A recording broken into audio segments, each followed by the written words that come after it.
March. At some point tonight, this is a very busy time of year, so we appreciate you taking the time. There's many activities going on in this building as we speak even tonight, and myself and Mr. Muha, our sons, are performing in the middle school band tonight, so we're going to have to slip out for about 15 minutes at some point, but we will rejoin right after that's done. But we can either take a break at that point, depending on where we are in the agenda, or most of the rest of the board is here tonight as well. You can just keep on trucking along if need be. So with that, I'll turn it over to Dr. Manarino to discuss our first option.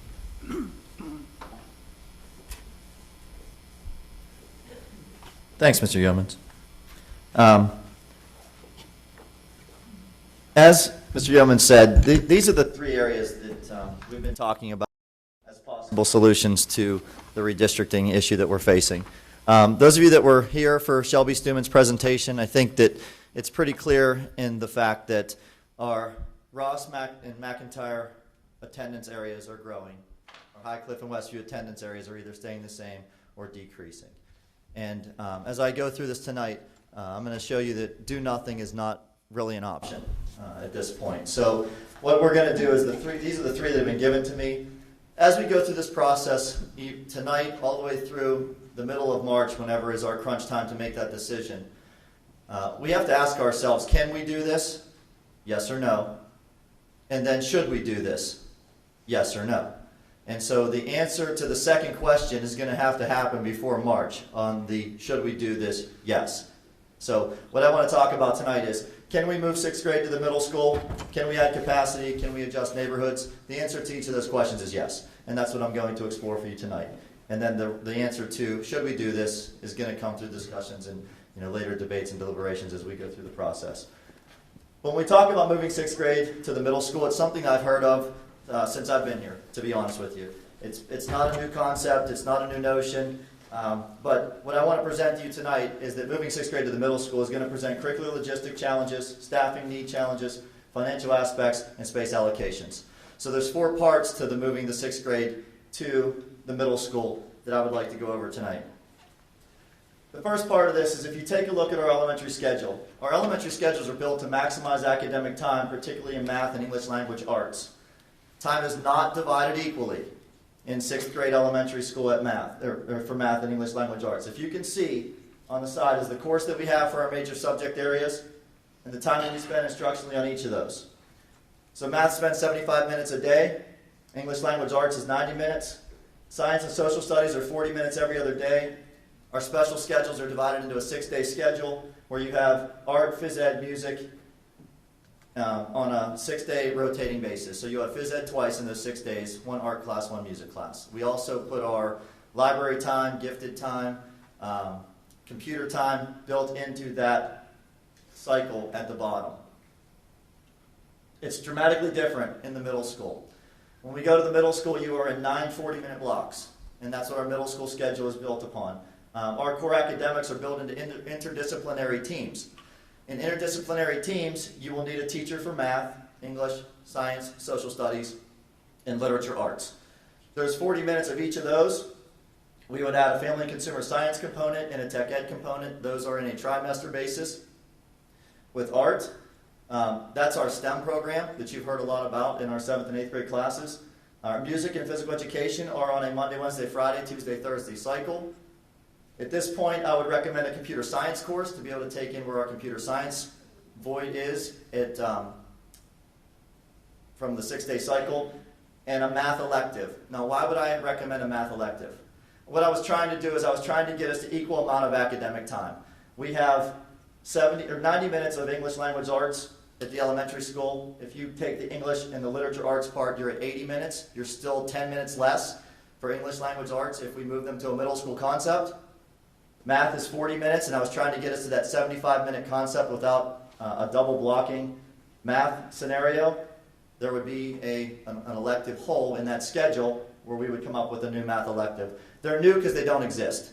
That's not how our curriculum is built and how it's structured. So moving them to the middle school and trying to capture how the day looks in a middle school concept would look like this as opposed to this. Okay, so I was trying to get us as close to time as possible. Now with that being said, we are currently running 13 sixth grade classrooms in a self-contained environment under the elementary school model. If we move them to a middle school, it changes how we make schedules. By moving it to a middle school concept, you're going to need 3 English, 3 math electives, 3 science, 3 social studies, 3 lit arts. So let's talk about those for a second here. Because we're building on a team approach with the number of students we have, we run 3 teams at the 7th grade level, 3 teams at the 8th grade level. You would run 3 teams at the 6th grade level as well. In order to do that, to cover the core subjects, you are into English, math, science, and social studies.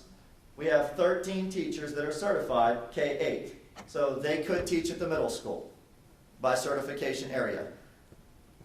But once we get into the lit arts, you can see that 13 erases very quickly. So once we get to about the literature arts part of this chart, we're going to begin to add staff. When we look at the special education teachers, why 2 special education teachers? Well, what we're doing is we're pulling students from 4 buildings. And talking to Mrs. Bazilla and Dr. Taylor, we don't feel as though we're relieving enough from the elementary schools by pulling those groups out of the 4 buildings to be able to pull a special education teacher from any of them. So the needs that would exist with this special education population as you're pulling all of the life skills, emotional support, autistic support, and learning support students into one location, where now they're in different locations in the elementary schools, we felt comfortable with 2 teachers. The art teachers at the middle school have a full schedule. So we would have to add an art teacher. We wouldn't be able to have this art exist under their current schedule. Same thing is true at the elementary level. We're not pulling enough art out of that elementary schedule to be able to provide a teacher to come to the middle school to cover that. So that would be an additional art teacher. Family and consumer science is maxed out with their caseload, so we would need a family and consumer science and a tech ed teacher to cover those special area subjects that would be required under a middle school model. Music is the same way, physical education, business and computer. We have 1.5 gifted teachers at the middle school. We would need a half gifted teacher to cover the gifted load that would come in. And then the one at the bottom with food service, we would need a food service worker because we would need a 3rd lunch. However, whenever I get to the financial aspect, the food service worker is not calculated in because that money would come out of the food service department and not the general fund. So I left that out of my financial calculation. With 900 plus students added to this building, I would recommend we hire an assistant principal. We could do a 10-month assistant principal. That assistant principal would need a secretary. So there's a significant increase in staff moving the 6th grade from an elementary model to a middle school model, moving them into the team concept that we have here at North Hills Middle School. With our staffing needs, breaking that chart down, we would need 13.5 teaching positions. Those are the NHEA positions. I would recommend we add 1 Act 93 position, which is the principal. The ESPA position is the secretary for that principal, and the 1 food service worker. We've even talked about the possibility of needing another food service manager. That was a position that we cut several years ago as we moved 9th grade to the high school. The financial impact is $1.2 million. It's $500,000, and that's the baseline of this. That will increase annually as salaries would increase. The to be determined cost is a lot of that curriculum is going to have to be redone. It's written in an elementary school model. To write it into a middle school model is going to require some curriculum costs, and there's going to be a little bit of transition costs as we now would then at this point be looking to move 5th and 6th grade as they progress into this building. The bottom slide, or the bottom star, just indicates that this would be 0.5 mils annually, and the Act 1 index this year allows us to go to 0.4 mils. So we would use all of the index plus in order to pay for this move. Space allocation, I think there's a misconception that the space exists because we moved 9th grade to the high school. We virtually moved 9th grade to the high school. When we moved the 9th graders into the high school on the master's schedule, you can see as you walk down this hall, this is the world language wing. And it's decorated with world language flags and banners and activities because it is now 9 through 12 world language. So the space doesn't necessarily exist. Can we make this exist? Yes, and I'm going to explain how that happens.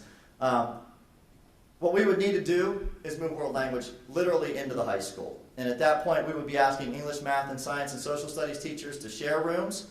so that we could create that space for the family or for the world language department. We also have a family and consumer science class that meets over here. We have a health class that meets over here. So although the 9th graders are in the high school, they still utilize which at one time was the 9th grade quad. So this little part of the building that even this LGI room is in is basically annexed to the high school. It just exists inside in this building. This would require us to completely reconfigure the high school so that we could make enough classrooms available to absorb the world language department that we would have to vacate from this building to make space for the 6th graders. There are some pros to moving them, and that is that we're a schools to watch. We're nationally recognized for the excellence that occurs in this building. Expanding that down to another grade level, I think would just expand the possibilities for that group, and with what we're doing here is very successful. Many other districts are seeing success in a 6, 7, 8 run building. And some 6th graders are ready for the challenge of a middle school environment. The cons of moving the 6th grade to the middle school really dates back to 2003 with the Facilities Action Committee. A lot of the presentation that I gave about 6th grade moving to the Hilltop is really based upon the Facility Action Committee's recommendation then when we built K-6 elementary schools. We built a curriculum for a K-6 elementary model, and then we hired teachers based upon a K-6 elementary model. So moving the 6th graders to this building goes against what we once talked about in 2003 that the North Hills families and Board of Education resoundingly rejected at the time. The annual cost for personnel plus one-time cost for redesigning curriculum would negatively impact our finances. It would eat up our entire Act 1 index possibility for the next school year. Not all 6th graders are ready for this environment. Some are, some aren't. All students in grades 6 through 12 would be impacted by this because we would have to find space in the high school in order to make this configuration a possibility. And then elementary redistricting would still need to occur as populations would still drastically be imbalanced and most likely would continue to occur every 5 years already. What you would be doing is in schools like Highcliffe and Westview where we know we have capacity, you would be removing students from that building, creating an area where you're vacating more classrooms. When the need today is to create space at Ross and at McIntyre. That's a real quick version of moving 6th graders to the Hilltop. I've covered as much as I could think of curriculum-wise, logistics-wise, financially, space, but I'd like to just break here after that first option and ask if there's any board member comments, discussion, anything you'd like that I'm missing. I just have one question. And of course, I'm not a mathematician, so bear with me. Going back to the curricular logistics, option A, the elementary, such as mathematics, is 75 minutes daily. English language is 90, and any other ones are rotated. Those two together, that's 165 minutes. 165 minutes for those two courses. Am I correct? Am I reading this right? But if I get on to the middle school, we have 40 minutes daily. And then over to the left, it states all of them: mathematics, English, science, social studies, literature, arts. How does that pan out? There's, like for the mathematics, are they getting 40 minutes up here? English, are they getting 40 minutes? And science, 40 minutes? It's 9, in the middle school, it's a 9-period day. Of that 9-period day, one of those periods is lunch. So they're 9 40-minute periods plus passing time and a 30-minute lunch. So 8 40-minute periods and a 30-minute lunch. So in those 8 30-minute periods, you have English, math, science, social studies, and literature arts. That's 5 of the 8. For 40 minutes a day? Yes. And then the electives come in after that, and that's what the rest of that discussion was in the middle school.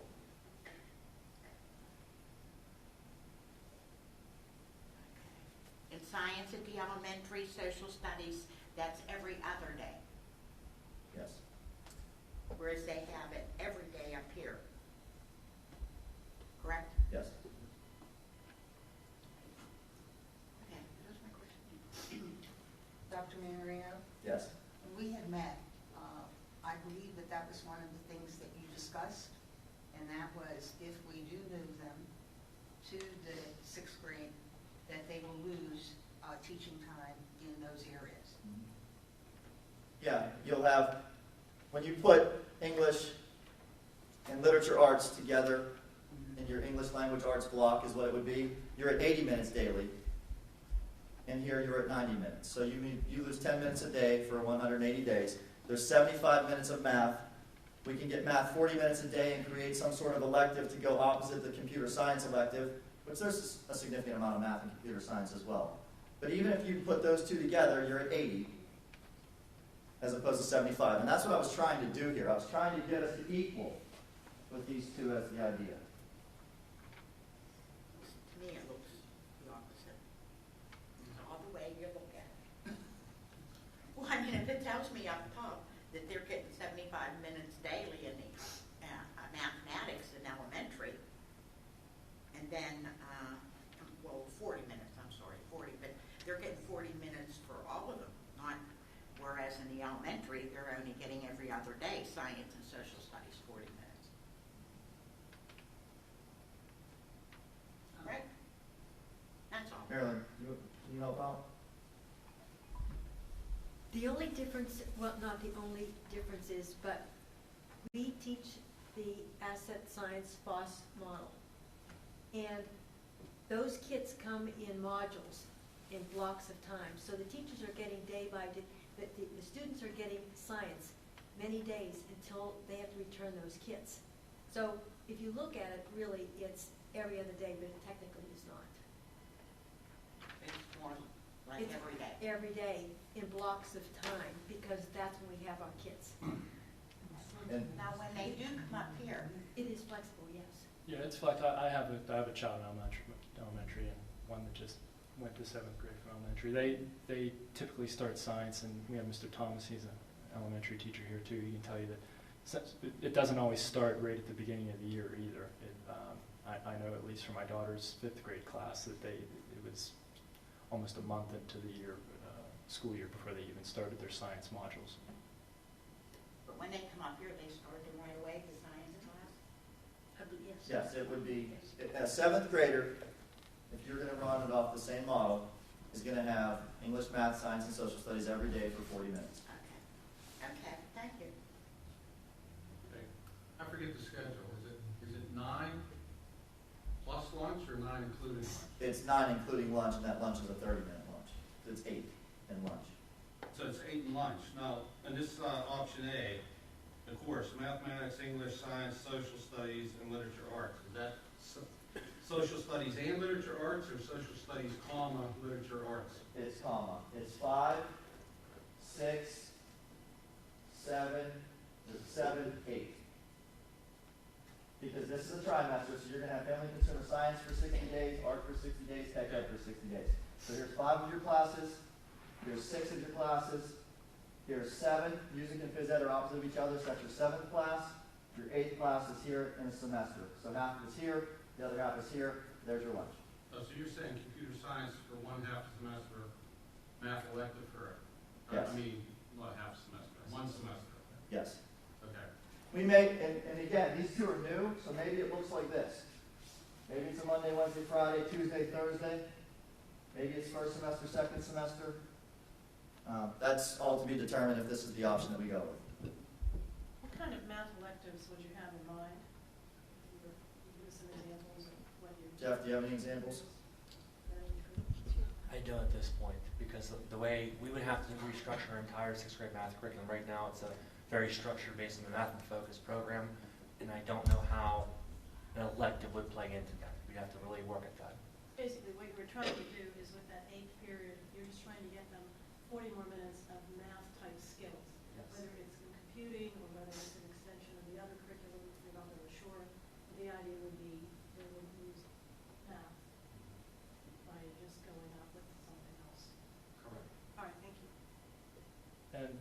And that, your question, I think, goes to the point that if this were the way that this board decided that it wanted to go, we wouldn't have the luxury of waiting till March to make up our minds, because whole new curriculums would have to be designed, the whole space layout of not just the elementary school buildings, but this building and the high school would have to be re-planned and rethought out. The major impact also is on the high school, where the master scheduling process begins in early to mid-February. And at that point, Mrs. Williams is going to need to know the exact number of rooms and where they're located that she has in order to build that master schedule. Right now, she takes into consideration this entire wing for all of the world language classes as she does her master schedule.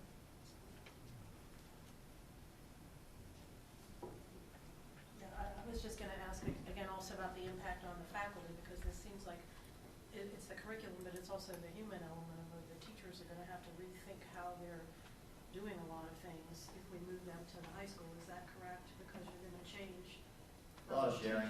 how teachers operate. Mhm. Plus, you're going to have this curriculum, plus we're going to need to do all the hiring. So you're really looking at this pretty significant workforce changes too.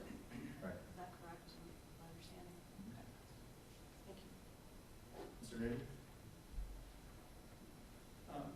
We've been talking about money and, faculty. What effect did it have on the children? That's the thing we should be concerned with right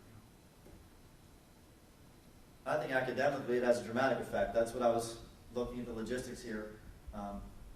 I think the success in our 6th grade and our scores and how we're doing with reading and mathematics is a testament to the time that our teachers are able to spend with them. We have a great group of teachers that are spending a significant amount of time and they're getting results in the model that we have. That's the part that I like about it. Those of you that have been with me in meetings, because I've heard about this for 6 years since I've been here as superintendent or assistant superintendent. I get asked at every meeting, are we moving 6th grade to the hilltop? My answer has been no, but that's my recommendation. I don't get to make that choice. You get to make that choice. As I've said before, we're going to say, can we do this? Yes or no? Yes. I showed you we can do this. Should we do this? Yes or no? And if you tell me yes, I promise you it's going to be the best 6th grade in a middle school that we can possibly have. Absolute best, because we're going to work hard to make sure that all of the things here are the greatest thing that we could put together. And we're going to hire the best teachers to fit the model as we add 13 and a half staff members to the 13 great teachers we already have. Yeah, we can make this really great, no doubt about it. But I don't recommend it. And I don't recommend it because of the staffing changes that it's going to require, the financial aspect, the impact on students 6 through 12, because you are going to impact the students that are in the high school building by moving the world language department over there to make the room for the 6th graders.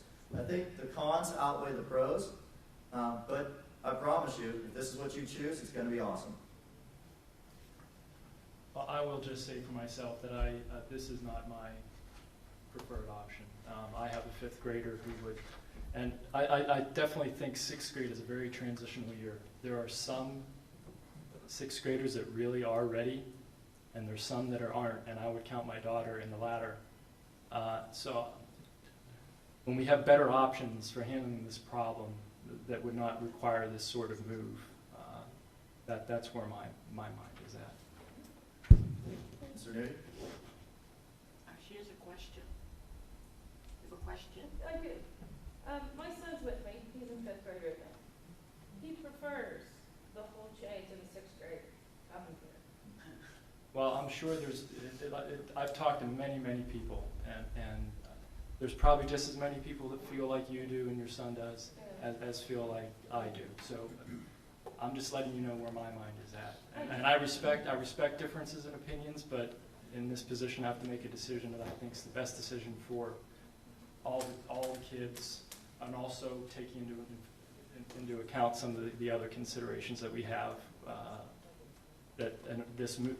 making that decision would have on. I'm seeking basically the least disruptive. Anything we decide is going to disrupt somebody. That's just the long and short of it. Somebody's not going to be happy with any decision we make. My thought is to make the decision that makes the least disruption possible, and also costs the least possible. I just like, and I haven't decided, but this whole readiness issue, I just think I can make an argument for every grade. I can say there's 4th graders not ready to go to 5th grade. And there's 4th graders that are ready.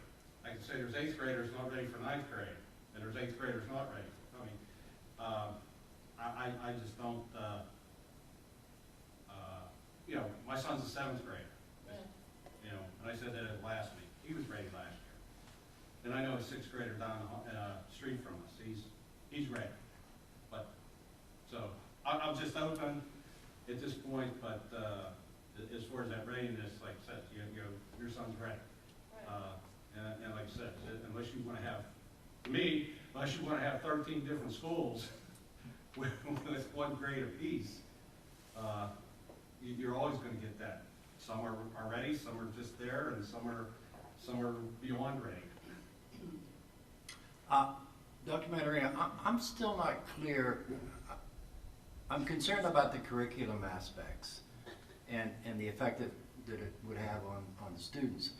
So under this option, would we be talking about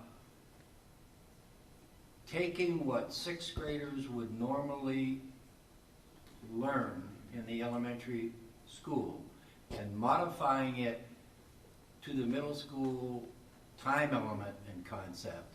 Or are we talking about a completely different set of curricula that we need to work with?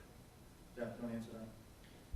It depends on which way we decide to go with that, because honestly, if you don't find a math elective that works the way you want it to work, you're looking at cutting about 40% of this current sixth grade math curriculum, and you have to teach that somewhere. So that would impact 7th grade, it would impact 8th grade, and we'd have to find where that all fits. So we don't know. Right. And to my point, Tom, if we did decide to go that way, we need to decide like yesterday.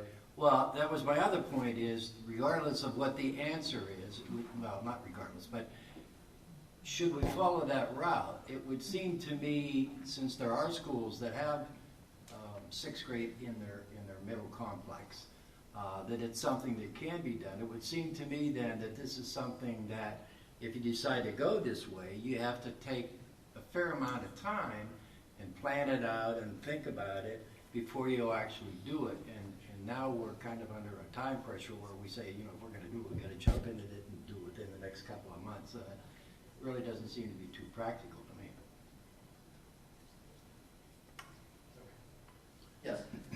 Well, hold on one second. We're going to have a public comment period at the end of each, for our board secretary. She needs to get names and addresses. So we're going to wait till our board member comments are exhausted, and then at the end of each section, like the end of this section, we'll have an opportunity for anybody out there that wants to make a comment to make a comment. So at this point, do we have any additional board questions? Okay, Lynette?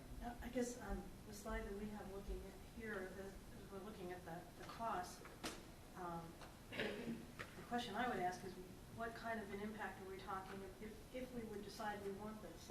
It looks like we can't pay for it right now in what we have without making some changes to the budget otherwise. And if I'm reading this slide right, it looks like even if we were willing to raise, I'm not saying we would be, but even if we were willing to vote, if the board would vote to raise the taxes, there's still a gap. So then you're talking We would still about we would still be cutting something else. Yeah, cutting something out of our budget for next year. Okay, so this is. Or if the state ever gets a budget, maybe there's money in there that would cover it. Okay, you need a fair chunk of this current Act 1 index, current cost increase in cost. Just to cover. Just current operating cost increase, current retirement cost increase. And it's not like our costs are standing still. So this option is one that not only, this option is going to cause us to create some program changes throughout Yes. the district to pay for it. Yeah, It's not that it's not something that could be self-funded. right. It would impact whatever programs. Or We haven't added any revenue. We've just added expense. Okay. The other thing I think we should have in the back of our mind is the fact that there are some discussions, there are some discussions in the legislature, and even some bills being floated that would curtail the ability of school districts to raise their costs. So, the whole amount that you're permitted, if you will, each year from the state, it is a movable feast. So we never really know exactly what we're going to get. Recent bills have been wanting to put the any increase in real estate taxes to a referendum. Right.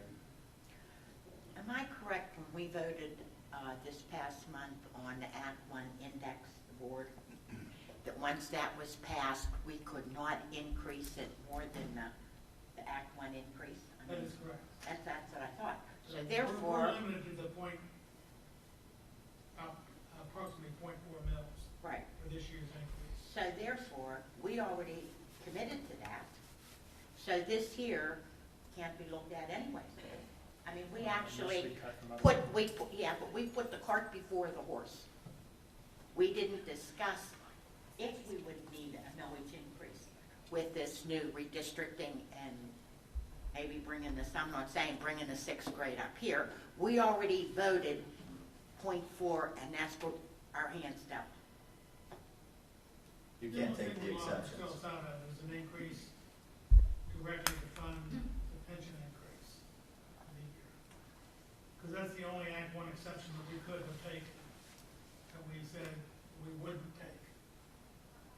So therefore, we can legally then increase taxes we can above go to- that .4, We even could though go to .4.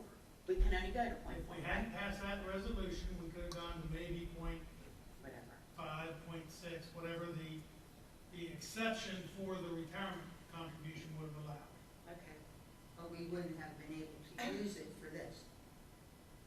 No, Yeah, you could use it for whatever you want. money's fungible, you get it, you use it.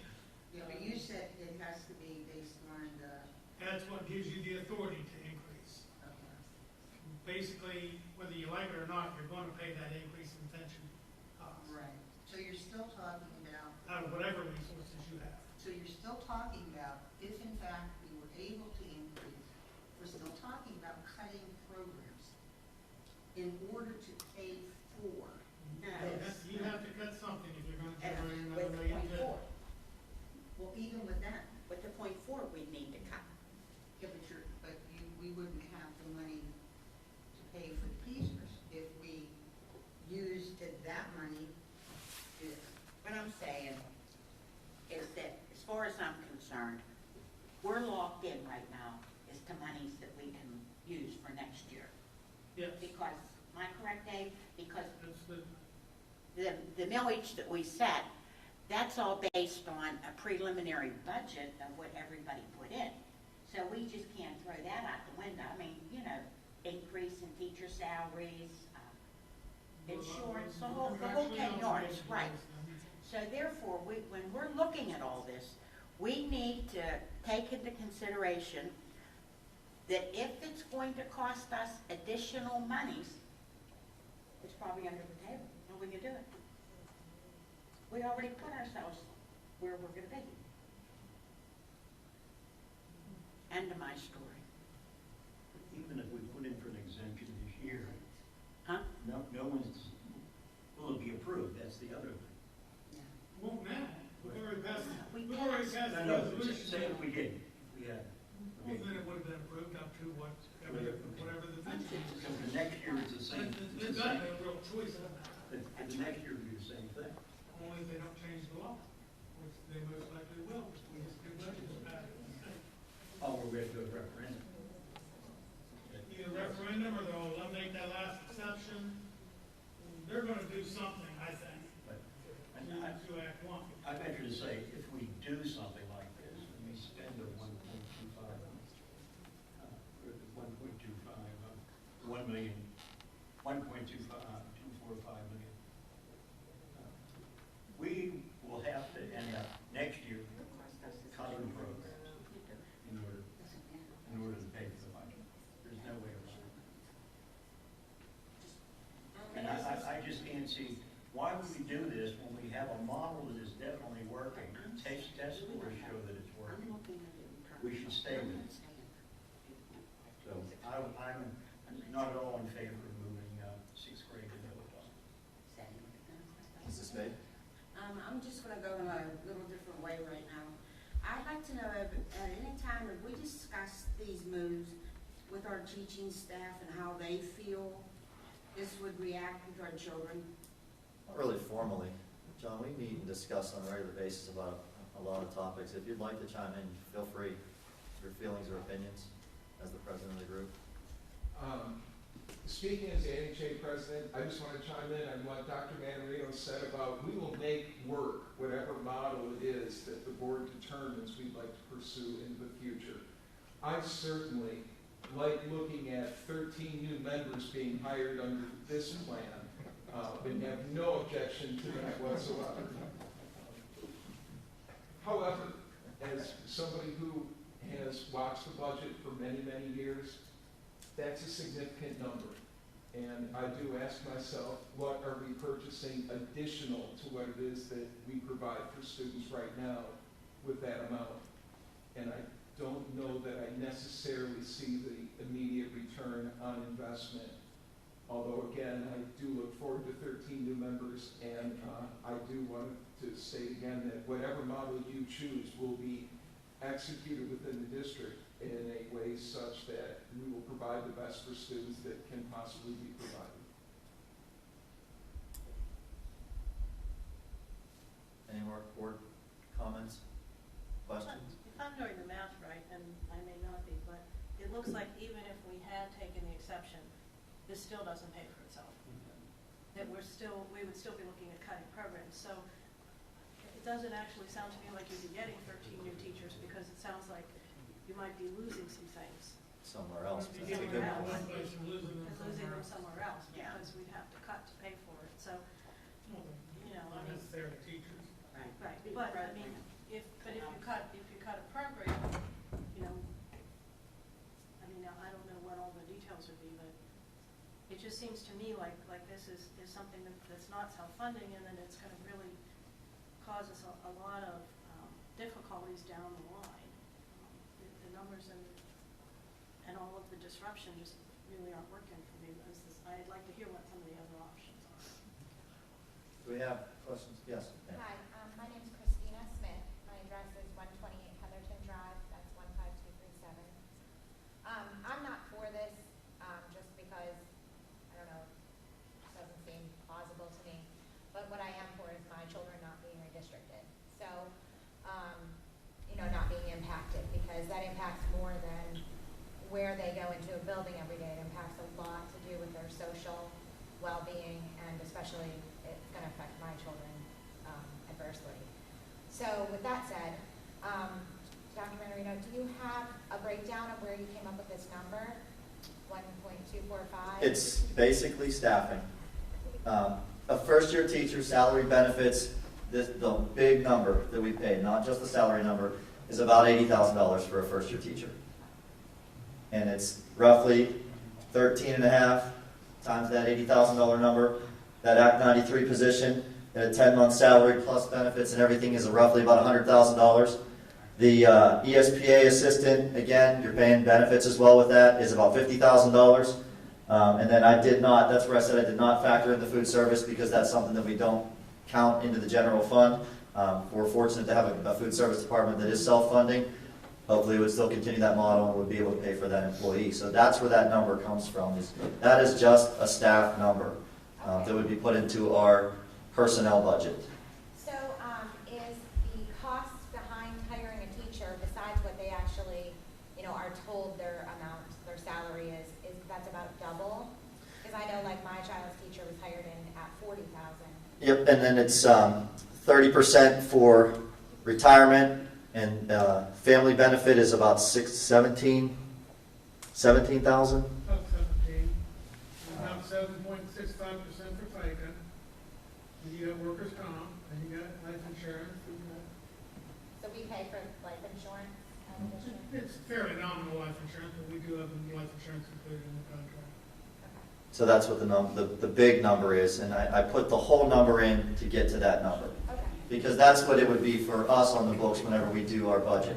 So when you look at our personnel budget or go to the Public Budget Committee, and you see our personnel expense at whatever million it is, that is all of those numbers factored in, not just the salary number. Okay, Okay. thank you. And Christine, if you just, I hear where you're coming from. I definitely do. The last time we redistricted here in North Hills, it was in 2009. My son, who's now about to get on stage in about 20 minutes with the middle school band, he was just finished first grade at Perrysville Elementary, and There's this gym teacher sitting right behind you. And Perrysville had been a blue ribbon school just a few years prior to that, and I wasn't on the board when those decisions were made, and I recall when they were made not being happy about it. I wanted my neighborhood school. I walked my kids to school every day. So he went to Highcliffe the next year, and it turned out to be almost seamless. He made new friends. He did well ever since. And then his younger sister, that's the only school she ever knew was Highcliffe, so she wasn't affected directly. But I can tell you, and as somebody who is also as a child went to 3 different schools for 3rd grade for a reason, that's a longer story for another day. The kids do adjust. They really do. It's hard. I think it's harder for us sometimes to accept as parents who worry about our children and how are they going to adapt. They do. They really do. And while I can appreciate your, experiences and your story, I also was a military child and moved between many different schools, and I did not have the same experience. It depends on the child's personality and, everything going on with that child, whether they'll make friends, and, the experiences that they had prior to that. And so, for my particular children, it will be devastating.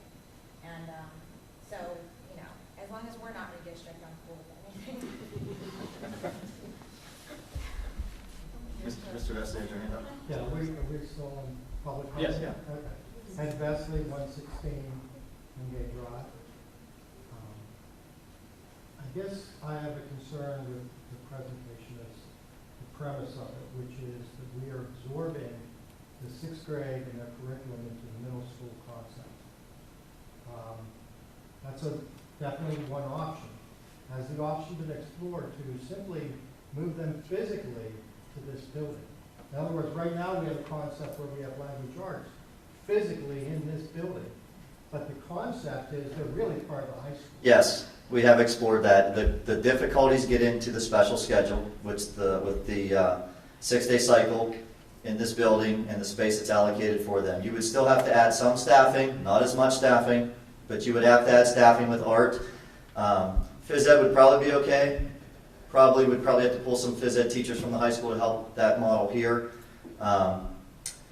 Music is tight on the hilltop, so that would be an area that we would have to look at. So it's a few teachers in order to make that work. Your special education teachers, I believe we would still need to bring the 2 special education teachers to this model. I don't think we can vacate enough relief from the elementary schools to not hire special education teachers. So you're into a handful of teachers. I dismissed it because I didn't want a hybrid model of schools where half the schools in elementary school, 1/3 of the schools in elementary school, 2/3 of the school is a middle school, and we're back to can we do it? The answer to your question of can we do it is yes. The answer to should we do it is something we could explore if you'd like to, but that does not change the fact that the space here does not exist for them, and it'll have an impact on 9 through 12 as we would have to vacate world language from this building and move them across the street. I think we're dismissing the significance of that impact. Could I add a few more things? Sure. on this? So instead of 13 staff plus 1 administrator plus 1 clerical, so what are we really talking about teacher-wise? I'd have to really sit down and tear it apart. I didn't spend a lot of time on it, Okay. but the principal I would still recommend. You're still bringing the students. I'd still recommend the secretary. 13 and a half seems like a Teaching lot. staff-wise. If you're bringing 13 teachers from the elementary up just because there already exist 13 teachers, to add or double the amount of staff seems, just looking, I'm not sure where you come up with 13 and a half, but I Right saw it, there. but I'm not sure which ones or which groups. So, the other 2 comments are, one is regarding the master schedule. I don't really think that's an impact, because aren't we buying a software that's going to do that for us? You still have to tell the software what rooms to schedule them into. Okay. So that's So where there's an impact. Okay, so there's a human factor, but it wouldn't be as lengthy as process as it may have been under previous, prior to the software that we're going to purchase. I don't think that changes too much. A new software is not going to change that. But You it still is have to identify possible- the rooms. It is possible that it would be over the Act 1 index if we went to these this other model. It's also another model I wouldn't recommend. Fair enough. I'm just throwing Yes, it sir. out to these people that we start with a premise that we're gonna absorb them into a middle school concept. And that, if we have a curriculum that's already working at an elementary concept, Right. then keep that, and you eliminate a lot of this cost that we're talking about having here for the scenario we talked about earlier. And we did discuss that at the committee meeting. That was discussed. So it wasn't not looked at. That was when we met with the building principals. Yeah, That with the wasn't a- building a- principals. a advertised meeting, that was a committee meeting. Somebody else? Yeah, Jay Murphy, I live on 125th Avenue. Couple of questions. Won't this eventually have to happen? If I was at the last meeting with the guy talking about the growth of the district, won't eventually we have to move the sixth grade up if we continue to grow at, what do you say, 17 to 25 students a year or something weird like that? Through the district wide, won't? I think we have other options around it. Okay. It is basically the next part, which is add capacity to the elementary schools. And then I taught, substitute taught in several districts a few years ago, and a lot of them double blocked math and English, whereas you do a double 40-minute, not move class, same Yep. student, same teacher. So if you Yeah, remove those- under the contract, you're still going to be able to teach 6 classes. So whether it's 1 block or 2 blocks, now it's going to count as 2 blocks. Here it's counted as 1 block, so one teacher in this model can teach 6. In the model that you discussed, one teacher can teach 3. So that's where that gets into how the additions added up into this model. That's just what it's on. I mean, I know my street is on the cusp of every elementary school. My daughter's in 3rd grade. That does not believe Ross, so I know I can go. And I know at the last meeting you discussed keeping communities together or neighborhoods. I know the 6 houses around me. I don't have a neighborhood like when I was little and lived in Westview and everybody knew each other, or some of the areas that have a swimming pool that everybody gathers. Lower Gardens doesn't have that. I know the people on my street, probably 6 to 9 houses. So saying you're keeping a whole community together doesn't really exist these days. So maybe 2 or 3 communities in Paul and North Hills consider themselves a community. I've talked to several other parents. They're the same way. It's just who's directly around me is who I hang out with, my kids hang out with. And if you move my street, there are no other 3rd graders on my street that my daughter hangs out with. So would she move with any of her friends? No, because she has friends that live on the other side of Ross, all over the Ross district. So saying you're keeping a neighborhood together doesn't fly for me because they're really not a community neighborhood as much as it used to be in the 80s and 90s when I lived in those places.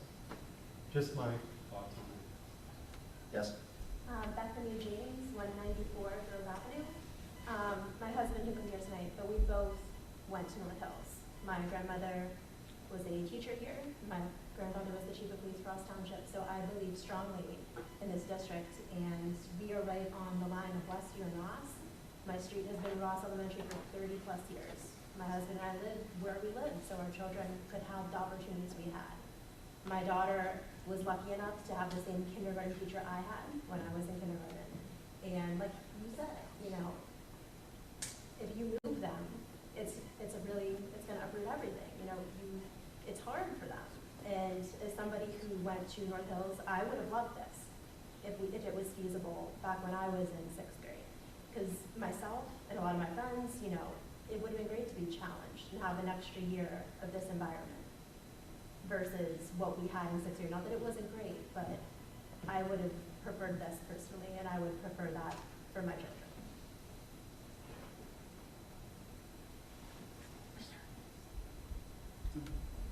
Back to me, I'm sorry. Christina Smith again, 128 Heatherton Drive. Just speaking to what you said, I totally agree with both of you. When we purchased our house, we looked at what elementary school was for the house that we were moving to. And quite honestly, considering the elementary school that we do district to, we wouldn't have bought a house for our kids to go to that elementary school because I don't want my children to go to that elementary school. That is why I bought the house that I bought. So, you just did this 5 years ago, and then you, we as a district, redid some of the schools, McIntyre and Ross. Like, why didn't we plan ahead? Like, why are we only planning in 5-year increments? My husband went to the same school from kindergarten and graduated in high school and never moved schools. Like, where's the lack of planning? And McIntyre, for example, where my children go, has a ton of space on the second, what could be a second level. And my understanding from talking to some of the people or faculty that's there, it was chose not to build anymore because of cost. Yet here we are again 5 years later when there is so much space that can be used at McIntyre that was chose not to be built on. So my child or my children actually have to suffer because of poor planning. And maybe, some people don't see that as suffering. I do. I'm literally thinking of moving my neighborhood, which I very much like. We actually are one of the communities where we're all very close, and we don't have a pool, but we hang out in the summer together.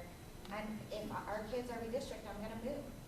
And I find that amazing because in 5 years, I don't have any more children, but if I did, am I going to have to move again? Because it seems strange to me that we can't just plan ahead. And now we're uprooting these children, and they're resilient and they're fine. They're not resilient and fine, always. Some are, some aren't, and it's really affecting children's lives. And we sit here and talk about, well, this budget. Well, you know what? I don't know. Renegotiate some salaries, but why should my child have to suffer? So I'm also really angry about it. My name's Joan Keller, to speak again, 101 Jackson Street. I'm all with you. I mean, my son is 10 years old. He's had the same friends since kindergarten. We put him into Perrysville as redistricted right when we bought our house. So he has roughly had the same friends for 6 years. Change him on it, so he won't know anybody if he is moved to Highland. Because we're right on the border of Perry Highland, the last house. And that's my point. He's happy, he's ready. He takes an extra math elective already in 5th grade. He's a smart kid. And I'm sure there's plenty more kids out there like him. But I just wanted to say that because we have to go. But I wanted to say what I needed to say. Thank you. Thank you.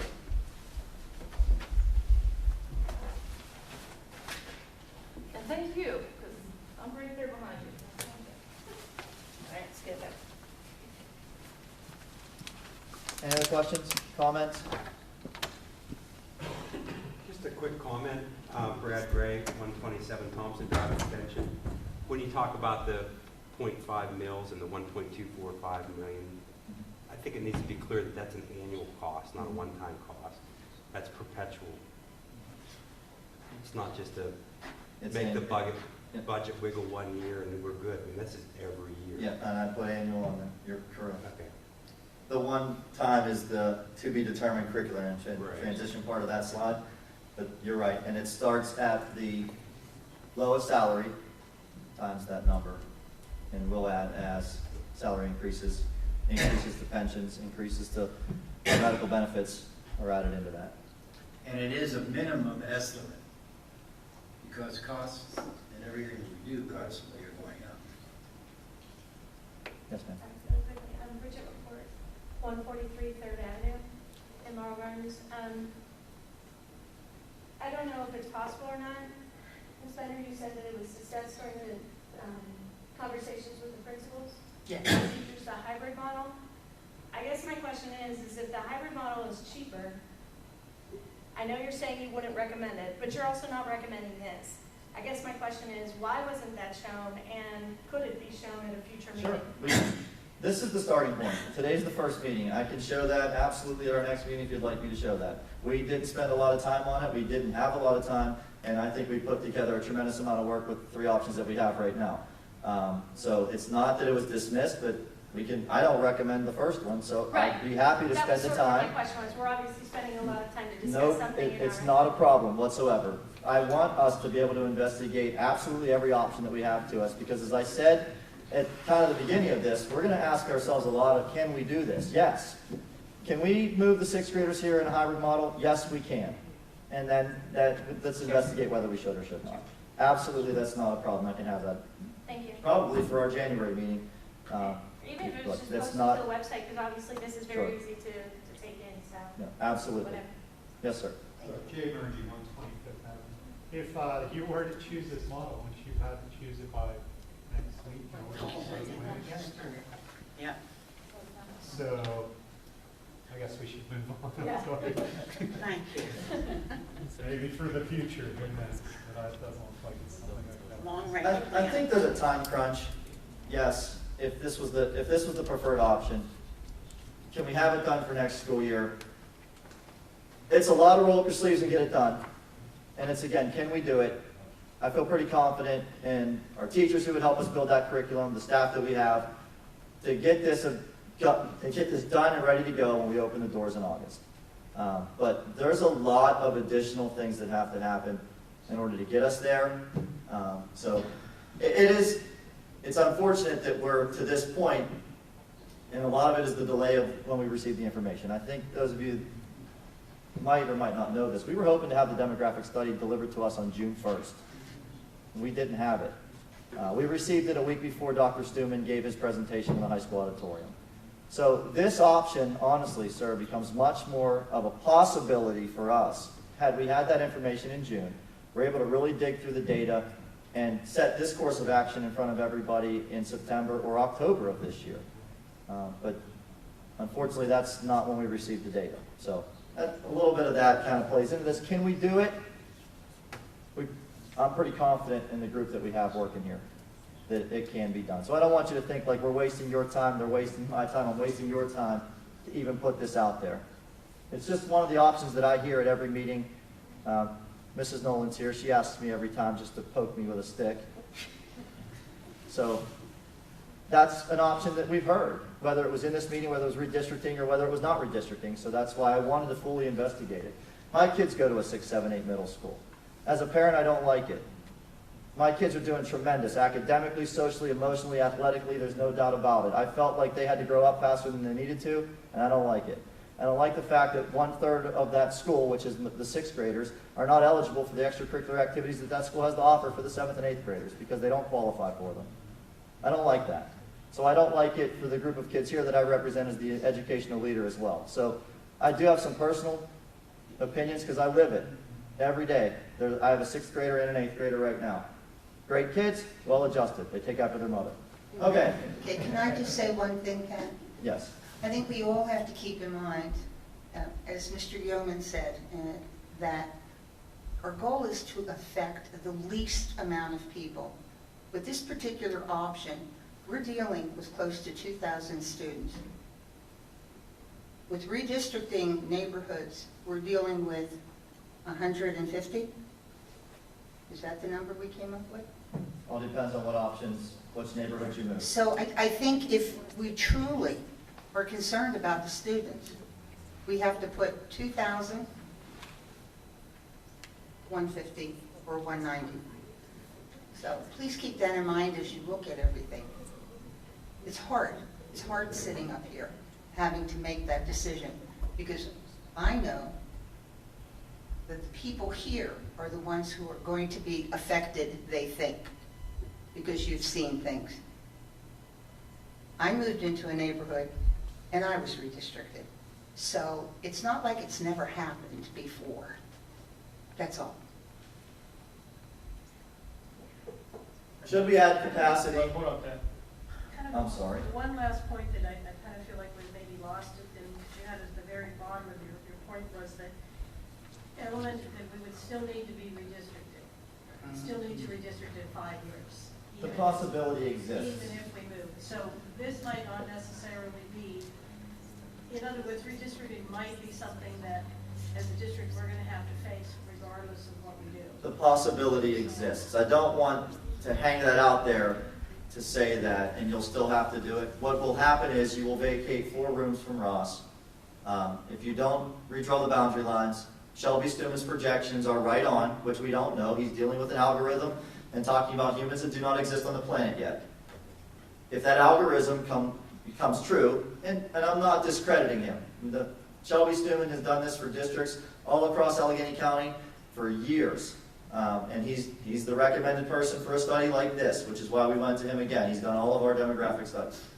But if that is true, then we will hit a point where Ross is growing at a rate, Ross Township, where we have Ross and McIntyre district boundaries drawn, faster than what those 4 classrooms that you vacate will hold. So there's no guarantee that this just doesn't delay. Right. Okay. It doesn't eliminate the possibility, but it could. I don't know, we don't know the answer to that question. Yes, sir. Go ahead. Yes, sir. Yeah, I just want to lastly say that I taught in all the elementary schools. They're all have great teachers. My daughter's in the middle of her time in her elementary school, and I have a newborn. I don't care where he's going to go to school. I just don't want him to have to move. I don't want her to have to move. If in 3 years you redistrict and then it's moved, she'll be in the middle school. I don't care. My son can go to any of the schools. I won't care as long as he doesn't get redistricted halfway through his time there. And that's the main thing. I want her to stay where she is. She's comfortable there. She's established there. That's where her friends are. He's newborn. I mean, if he ends up at Westview, I went to Westview. I loved Westview. But I just don't, I moved a lot as a kid. I don't want my kid to have to move schools. So, thank you. You're welcome. Thanks for your comments. The second option is adding capacity. And so it's should we add additional elementary classroom space? A lot of you who have been to a few of my presentations, whether it was in January of last year, I did a capacity study before we kicked off redistricting. I've shown different versions of this model to the elementary PTA OSO group. And now you have updated data for you. So what this is showing you is in 2010-11, when the original boundaries were drawn, you had 2,207 students. We ran 104 classrooms. We had a class size of 21.2. Fast forward it to today's data that we have today. 2,276 students, 106 classrooms, and a 21.6 classroom average. So you've seen that the district has gained 69 students. Overall district. But you can see the bottom part of the chart lays out what Dr. Stimman presented to us a little bit neater.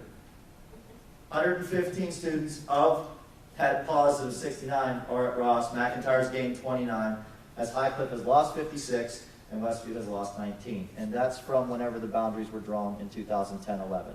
So you can see on the chart that Dr. Stimman's projections are at least coming true to that point where McIntyre, Ross boundaries are growing.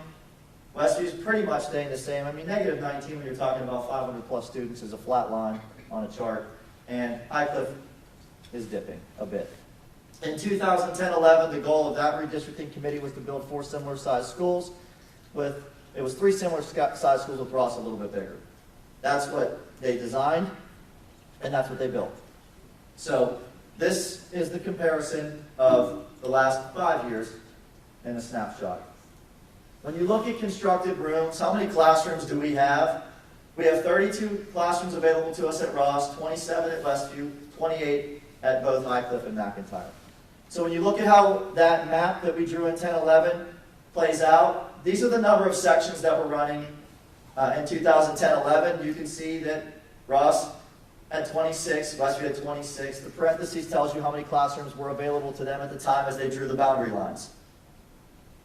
15-16, you have 31 running at Ross. You have 1 classroom available, 24, 24, 27. So in reality, what we have is 115 classrooms available to us.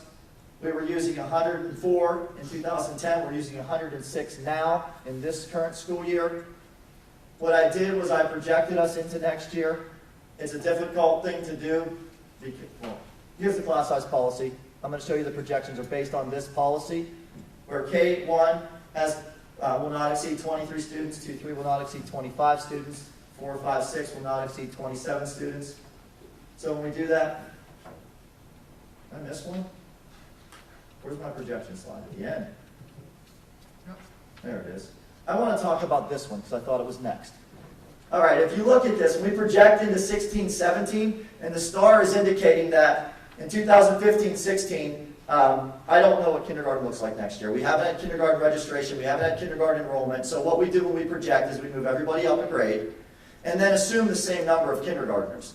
And that allows us to pretty much keep the same pattern in which we've had 4 kindergartens at McIntyre, 4 kindergartens at Highcliffe, 5 kindergartens at Ross, and 3 kindergartens at Westview. That's been the traditional pattern. Every once in a while, one gets an additional one or one loses one in that basic model. So if you projected to next year, you're going to get this type of classroom utilization running at 107. What you're basically seeing here is Ross is out of spaces, they're out of classrooms, and that's where the do nothing is not a possibility right now. Okay, so I'll come back to this, but I wanted to kind of get the rooms used all together. We have 115.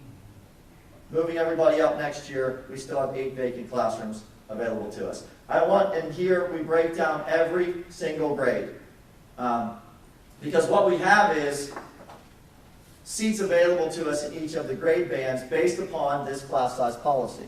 Okay, so we're using this as our policy, and in kindergarten we're running 4 classes at Highcliffe with 71 kindergarten students. You have 21 seats available to you. First grade, you have 2 seats and 20 seats. So you can see we're using 24 classrooms at Highcliffe. We have 505 students. In the 24 that we're using, there's 99 seats. In the 4 that we're not, I assumed the smallest number for a classroom. I made it either a kindergarten or a first grade classroom, and that's where you get the full capacity of 690. What it's using is any additional room is going to be a kindergarten or first grade room because I know it's the smallest. If it becomes a 6th grade room, then I get 4 more seats available to me because they have 4 more students in their classes. Does that everybody understand where I'm going with this? So what you have at Highcliffe as it currently exists, 191 seats available to us for elementary students in the K-6 model. It is being utilized at 73%. Okay? Same thing for Westview. Westview has 66 kindergarten students. It's running 4 sections right now, and there's a star beside it because 66 is actually 3 sections. We had like 8 students enrolling kindergarten at Westview and didn't show up on the first day. So we were anticipating for there to be 4 sections. There are 4 sections because we anticipated those students to be here. They didn't show, so you get a class size of 16.5, and it's 4 kindergartens. But the reality is when that becomes first grade next year, it will be a 3. It does not need to be a 4. So right now, as Westview stands today, we're running 24 classes at Westview. There's 517 students enrolled in the school. In that model, we have 89 seats available to us.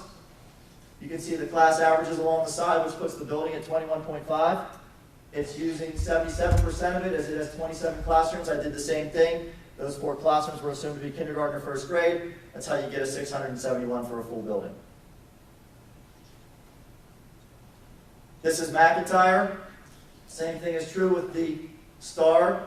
That could be 3, but that's just currently students have moved out. So that is on the absolute bottom line of 3. If we make that 3, there are 0 seats available. As you can see, there's 25 available. But that star is assuming that you could run that at 3 with no seats. Here's what you have at McIntyre in the classes that we're running there, 27 classes out of 28 rooms. You can see the seats that are available in each of its classrooms for 102 in the current 27 rooms that we're using. I obviously added 23 into that last classroom to get us 125, and you can see it's running at 82%. And here's Ross, and this is where we begin to enter some difficulties with Ross. I can tell you right now it's going to go to 32 because that second grade at 103 is going to require us to run 5 third grades when it becomes 3rd grade based upon its class size model. And as those 5s begin to stack up, we've run 5 kindergartens the last 3 years. And again, based upon what Shelby Stimmen is projecting, I would have to assume we're going to run at least 5 again. And that's where you would be at 32. There are the seats available in its current model. We have 123 seats available to us at Ross, and we're using about 84% capacity. Yes? And that 103, at 5, if you go up, when it gets to 4th, 5th, and 6th, when it's a 27 class limit, that pushes the class total under 4 sections to 108. But in 3 years, you could very easily pick up 6 additional kids in that grade, especially in that enrollment area. Yes. which would make that a 5 all the way through Yeah. where it's at now, all the way through 6th grade. And at which point you would need 35 classrooms to make that model work in that building. Okay? All right, Joe and I need to break up. Okay. We'll be back. You want to take a complete break, or do you want me to keep going? I would say, I would think about the people, if you want to keep going, keep going. I got one signal from Cody in the back that said, Yeah, keep they're going. saying All keep right. going, keep going. Question. Okay. Can I raise a question now? While we're on this page. Ross Elementary current enrollment. That one, okay? It showed, if I'm reading this correctly, that we have a classroom empty over here. Capacity's 32 and we're running 31. Yes. Then I have a question then. How come the math is being taught on the stage? Why wouldn't they use that extra room? I worry about these classrooms. Is math being taught on stage? For what? When the math specialist. Yeah, When the math specialists come. Let's pull a small group, because there's no small group rooms. Kathy, the 32nd room is emotional support. It's designed to be a classroom. For us to get to 32, we would have to move the emotional support program to Highcliff, which has an emotional support room available to us there. That's how it gets to 32. But at this point right now, it's at max capacity. Right. So anything like a small group session that would work with a math specialist or a reading specialist, that's how they may end up on the stage. But that's a small group. Okay. At that point, I think you're finding any nook or cranny of the building in order to operate in, because a building with 31 classrooms is operating at 31 classrooms. It has 32. Yes, there's a special program in there. That special program isn't impacted by the boundary lines. So that could move to vacate that classroom to get us to 32. So if we did nothing, you're going to have to at least move emotional support in order to create the 32nd classroom for next year. Okay, so in essence, really this year, we're using, Yes. everything's being used. Yes. Okay, another question. Westview. I know that Westview, their classrooms are smaller than the other ones. Am I They're correct? configured, they're not perfect squares. There's an odd configuration to many of them. In addition to Westview, or are you talking Westview? I'm talking Westview. Okay, my concern is when we're looking at these classroom figures, you know, I'll say 4th grade is 25.3 right now in Westview. Are we going to have room in those small rooms to put these kids, that they're going to be comfortable? Yes.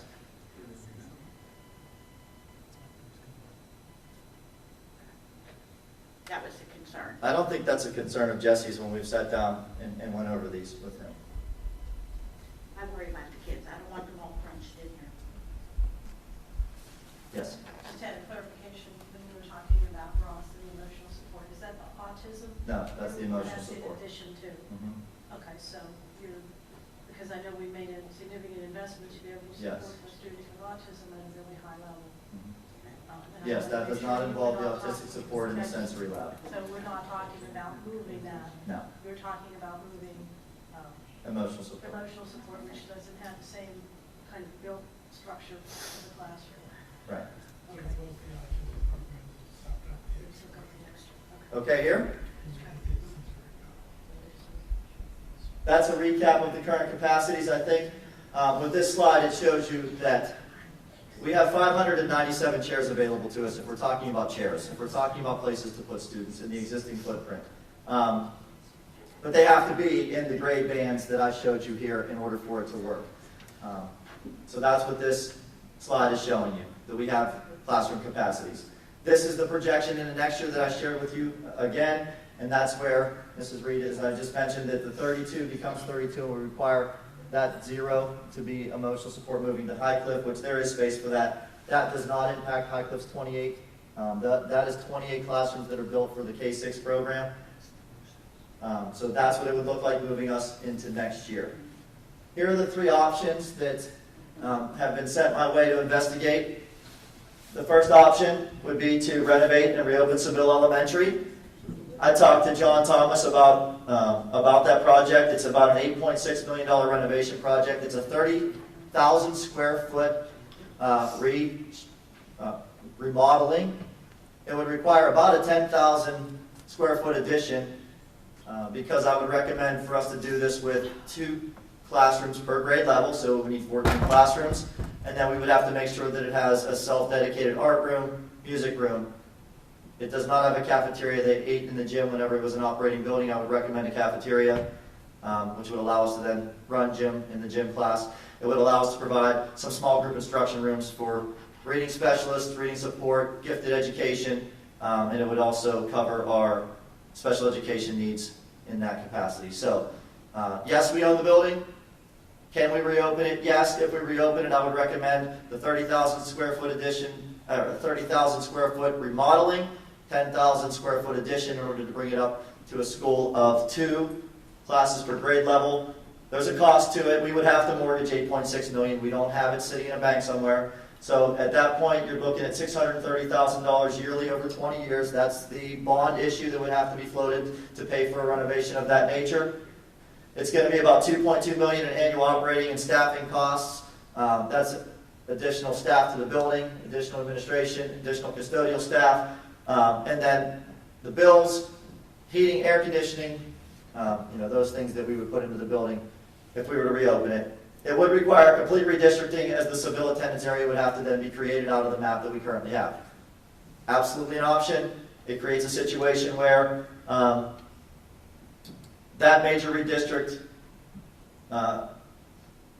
we're looking at ways to add capacity. I don't know when we would have to redistrict again based upon this model, but that's an option. It's an option that we've discussed. Option B is a permanent construction to Ross and or McIntyre. We can't solve all of it by just addressing Ross. McIntyre is also in that Ross attendance area that Dr. Stuman is projecting growth. So that's why it says and or. I would recommend 7 classrooms, so we could do a classroom per grade level if we were to do this. Now, in that case, it's a $2.5 million addition. That's it, either, both. So if you would go to that length and put 7 classrooms at both of them, it's $5 million. And then the debt service would be double that. Could we get away with putting it at Ross? Yes, you would redistrict some McIntyre students out of McIntyre into any, either Ross or Highcliffe, as there's space available to you there. So it would also require a little bit of a redistricting. May not be next year. Well, this would not be completed by next year, so we would already be in to move emotional support. But that stuff we could do if we chose to add capacities. If you add to one building, you're going to redistrict. If you add to both, you would not need to redistrict. There's space. I think you mentioned it, ma'am, right? There's space available to it there. There's a number of different options that we could use for permanent construction at McIntyre. I've talked to John Thomas about, not this John Thomas, Thomas Williamson, about those potential options, and there are some options that exist for us at McIntyre. Ross, absolutely gigantic softball field sitting right beside the building that we could put a permanent addition on it. There's an impact to that. We lose a softball field in the community, but yes, it can be done. So those are the rough costs of an addition if we went with a permanent addition.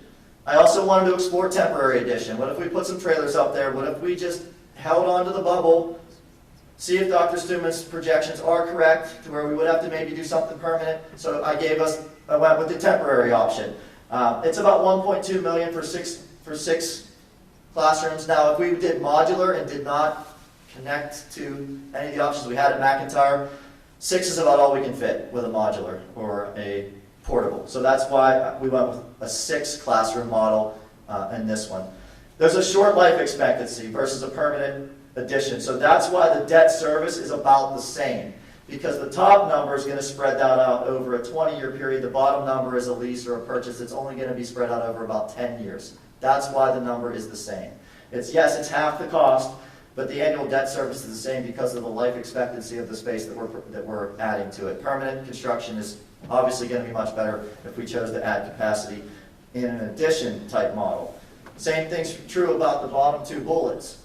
If you add to one building, you're going to have to do a minor redistrict. If you add to both buildings, redistricting is not going to be required. So those are options for adding additional capacities. There are pros and cons. Modular trailers remove the immediate need to redistrict. no doubt about it. If you add enough space at the correct locations, redistricting may never have to occur again. There are cons to it. It's going to cost us. There's an annual financial impact. Our buildings are new, state-of-the-art. McIntyre and Ross are two of the newest renovated. Do we want to put modulars or temporary classrooms on those two sites? That's a question. If we don't physically connect it, if we went with modular, it would not be physically connected. It would be close to a door, but it wouldn't be physically connected.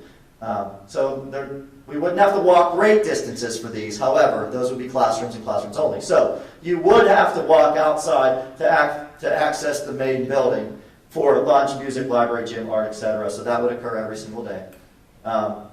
Most scenarios in McIntyre are going to impact the playground. We may have to move the playground to the inside part of it, which could create sound issues to the inside. Those are all things that we would investigate if that was an option to move forward with this. Trailers or modulars in new construction would eliminate the playing field at Ross, which I just mentioned. Enrollments at Ross and McIntyre schools would continue to increase, resulting in larger elementary school buildings. So that's a reality of it. But if you had the capacity for them, that's not necessarily a con. I would recommend if Ross gets any bigger, that we provide Mr. McGahey with an assistant principal. Okay, so those are some of the things that, by adding capacity, that I would then help us to explore as well. And I'm on to the discussion and comment part of adding capacities. Do you have any idea what the financial impact would be on the budget for this coming year if we, for 2016, if we would decide to put a modular or trailer on any of those properties? It all depends on what size. If we would do, let's say we did one, if you did a modular. If you did a trailer, bring it in and set it down. A modular is going to be a little bit more of a construction project. You're going to build a foundation for it and place it. It's not permanent, but it's a little more permanent than a classroom trailer. So it really depends on which option you would go with. If you would do one or two, and then thank you, and then continue to add to it as capacity is expanded. I mean, those are other options that you could do as well. The number that I put in here was going for, that's for a 6 classroom model. It's a large space. It says 1.2 million for a 6 classroom module. 385,000 to 435,000 per year. Per building. Per building. And she's talking about one room. So if you take that say 400,000 divided by 6, you get somewhere close to what it would cost for 1 year. For 1 To year? rent a trailer. Is that what you were asking, if we rented one trailer? Yes. Okay. But I don't know if that would suffice if we were able to. All that would do is you pop one trailer down front, is keep you from having to move the emotional support that year. Okay. That's all it would accomplish. Well, would we be able to include those monies in this year's budget? We have enough? We haven't really begun the budgeting process. So anything. You could certainly squeeze enough to put one trailer in, One trailer. but do you want to? Right. Looks to me, if I'm doing the math,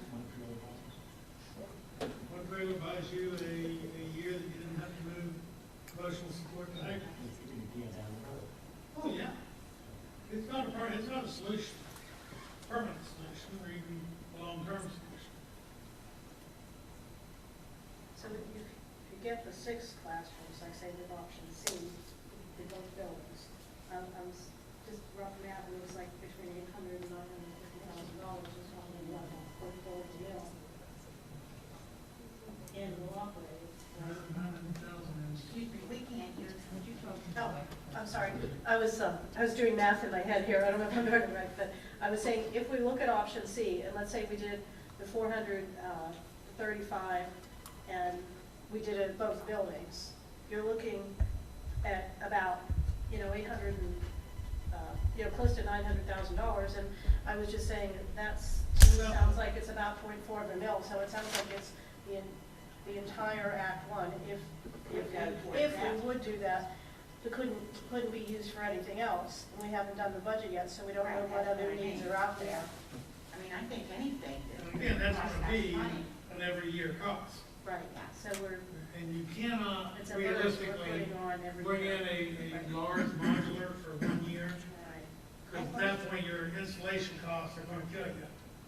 I personally think with, at the point forward, that we're really limited as to, what we can do financially.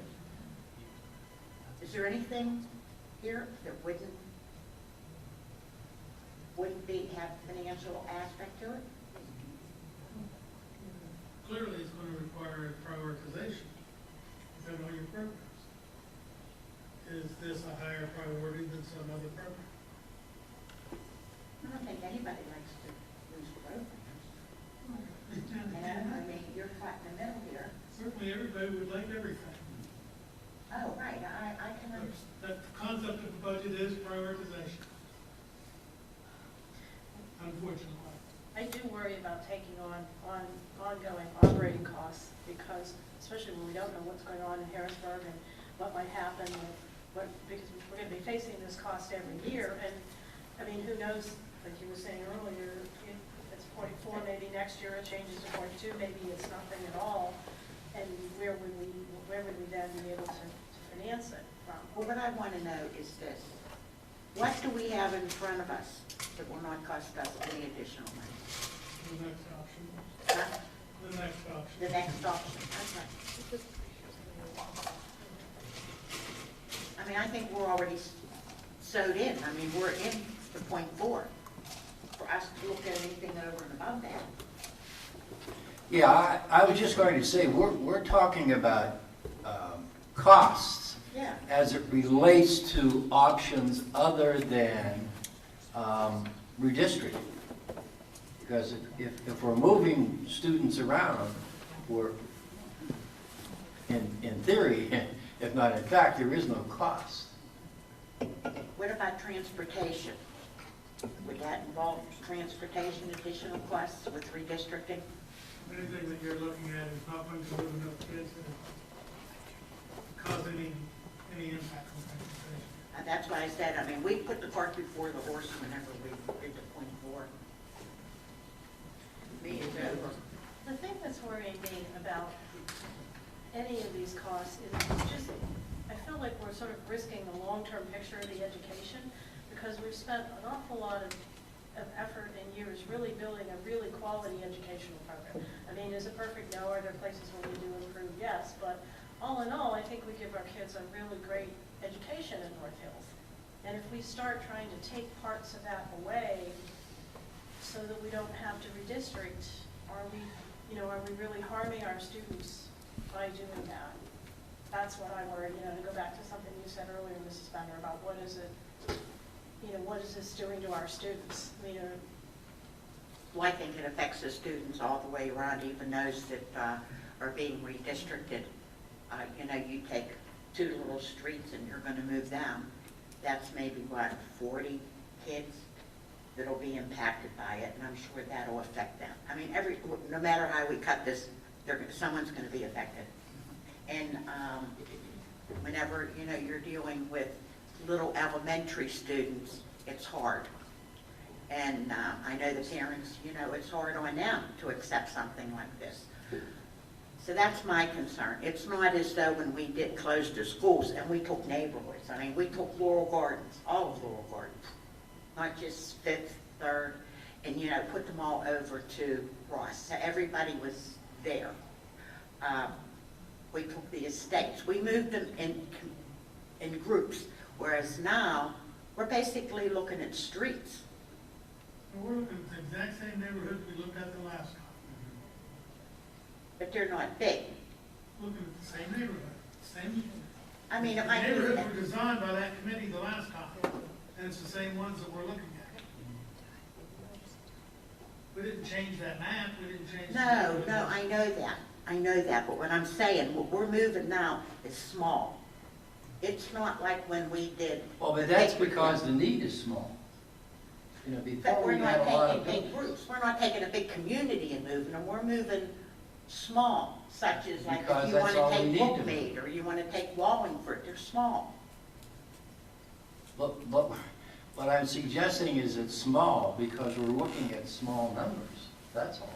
Before, when you close Northway School, you're looking at a big number. I'm not trying to minimize what it is, but I'm just saying that the numbers are small now because that's all they need to be. That lady in the back has her hand up. Yes, ma'am. Yeah, my name's Amy Metz. I live at 172 Grove Avenue. And I think what I'm thinking about right now is in that last redistricting 5 years ago, all of the kids were in the same boat. We created all new schools together. Right. Big groups of kids. Highcliffe, it was 3 schools that came together to make a great new school that I love. I think as a parent, where I stand from my point of view, is my son being moved to a new school from Ross to Westview, which is fine. He's one kid. One of about maybe 30 on our street that really he isn't friends with. So I'm kind of in the same boat that you are. So I think that that's the big difference for me as a parent. It's not a big shift in the district. So when you're actually affecting fewer people, I think it becomes a little more difficult. I'm a good parent. It's all how I present this to my son is how he will react, which will be positive. Nonetheless, I still don't feel good about it. He'll think I feel great. We'll make the move if it happens, and I will make it a positive thing for him because it's about how I react, is the way he'll react. But I think it's a big difference from 5 years ago redistricting to this redistricting. Sure, and I will, to that point, I will tell you that if you go back far enough, when we had Oakwood, Ridgewood, we closed a lot of schools in the last 20, 25 years. And it was all done pretty successfully. So, I mean, the kids are probably easier at making that transition than we give them credit for. But Oh, I agree. I think, and this may be a dangerous thing for me to say, but I think we do a disservice to you all, to all of our constituents, if we don't suggest to them that as school populations shift, that there may be a need to look at those populations and what do you do with them. So, I don't want to say redistricting is always going to occur, but certainly you need to be looking at schools, and you have some that have that are crowded and some that aren't crowded, so that puts you in a bind. And I think when people move into this community, if they move in with the idea that they want their kids to go to Perrysville School, it didn't happen after a while. Northway School didn't happen after a while. And I remember sitting in here talking to parents because my kids went to Perrysville. I went to Northway, and well, you can see what's left of it now. Well, there isn't anything left of it now. But, and we sat here and we said to all of the constituents, when these buildings, the current elementary buildings, when these buildings are completed, you will love them. And I would venture to say that the majority of the people whose kids go to our elementary schools now love what's been done to them. So, for what it's worth. Yes, ma'am. Bridget McCord, Brianna. I'm sorry, I'm forgetting from the presentation and the report that was created. What are the how far out do these large numbers for Ross and McIntyre, what were his projections? How far did he reach? Does any, Dave, I'm just wondering if offhand? Yeah, he projected out to 20 years. 2024, but Okay. he didn't have even birth data that far. So the reality is the last at least 4, maybe 5 years of that is, conjectures? yes, very much so. And if you look at those projections over the next 20 years, they vary.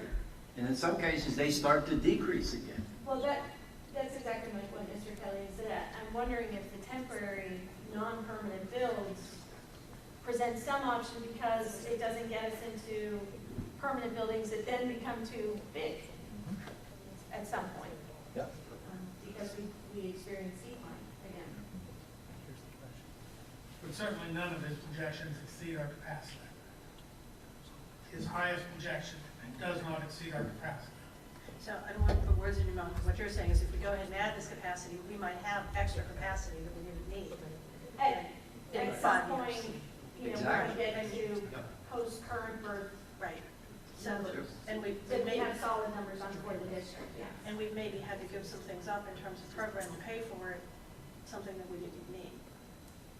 Well, yeah, I mean, certainly, nobody wants to take programs away from our kids. I think we all agree, and that's why we're here. That's why we're in North Hills, is that we like this school district. We choose it for a reason. I think I'm just thinking about, you know, adding capacity in a very permanent sense, whether it's Seville, which seems crazy, but, you know, the actual permanent additions to McIntyre or Ross, whereas maybe in 10 years, they're just completely useless because the enrollment numbers have started to decline. And that's, personally, I'm not looking beyond his 2019-20 projections in any of my thinking, because just like Dave said, once you get into the out years, that's really just conjecture. And I just have a follow-up question too. I guess and I apologize, my son is 5 years old, so he's a kindergartner at Ross. When we did the redistricting before, did we not have similar projection numbers? Did we not do a study at that point? They did a study. Now, you have to understand too, back then, the board that was on at that time cut 3 classrooms out of those buildings. Now, if they would be there now, we wouldn't really be looking at all of this. Or not as soon. I think a major thing, though, that if you look at his projections then, you look at his projections now, and you look at the different math factors that impact it, you'll see one major item that stands out. That is, how many kids are born versus 5 years later, how many kids enter kindergarten. That number used to be about 69%. Last couple of years, that number's been 82, 83%. And I have the real data that you can track. And if you look at that real data and track it, you'll see that change occurred right after 2008. And we all know what happened in 2008. The housing market boomed. And basically, there was a change in some housing patterns. May or may not be permanent changes in housing pattern. And people that previously might have moved north when their children were reaching school age. It's just like turning a switch, they quit going. And where did they quit going it? They quit going it in mostly the northern tier of the district. I think we also, I think he pointed out, we've seen decreasing populations in the parochial schools, and those kids are coming here too. Yes, ma'am. Christina Smith, 128 Heatherton Drive. So my question is there an option, will you be getting to that, or is it a possibility, and if not, why, to sell Seville and then move ESL, which is in McIntyre, emotional support, and whatever the other support is that I'm not sure the term that's used for it, from Ross, which I realize costs a lot of money and you know, has state-of-the-art or whatever you refer to. Isn't it a lot less expensive than them doing this? And a lot of those kids are, well, at least ESL are transient, and also they live all over. They're kind of, you know, brought all together to McIntyre, and my understanding is that Ross for emotional support and the autism classroom is the same thing. They're all throughout the district. Why not move them? Doesn't that affect the least amount of people? It's a handful of students, you're correct. I don't believe it opens up enough space to solve the problem. So it's a possibility. It's not that is absolutely not a possibility. A high percentage of our ESL students live in the McIntyre attendance area, and which poses a transportation issue if we move them outside of the McIntyre attendance area. Again, these are minimal numbers. Can we do them? Yes, we absolutely can. What that would probably do for us is maybe buy us a year. How many kids is it? Do we know completely with ESL, behavioral support, and the autism classroom at Ross? The autistic support classroom would not be one I would recommend moving because of its sensory lab that's connected to it. We were talking about emotional support. That's, I believe, 12 or 13 students. It's either 12 or 13. that would allow us to capture that 30-second classroom that's available to us at Ross. So that move would allow us to get one classroom. Wouldn't you be able to recreate that lab, that sensory lab at another area? I mean, it's not. Yes, absolutely. But at that point, we would have to take,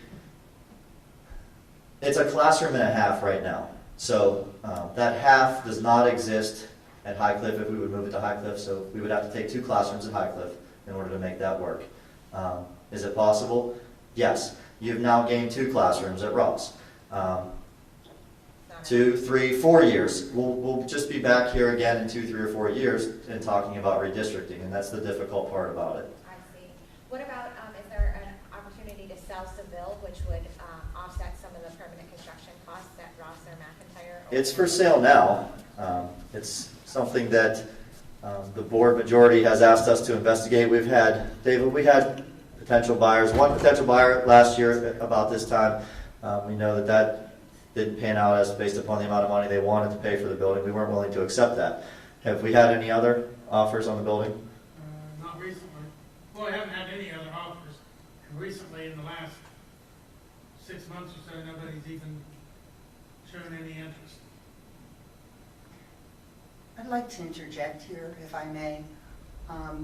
You're concerned about your child, Yes, children. as everyone here is. You have just picked the most vulnerable children to move. And I really have a problem with that.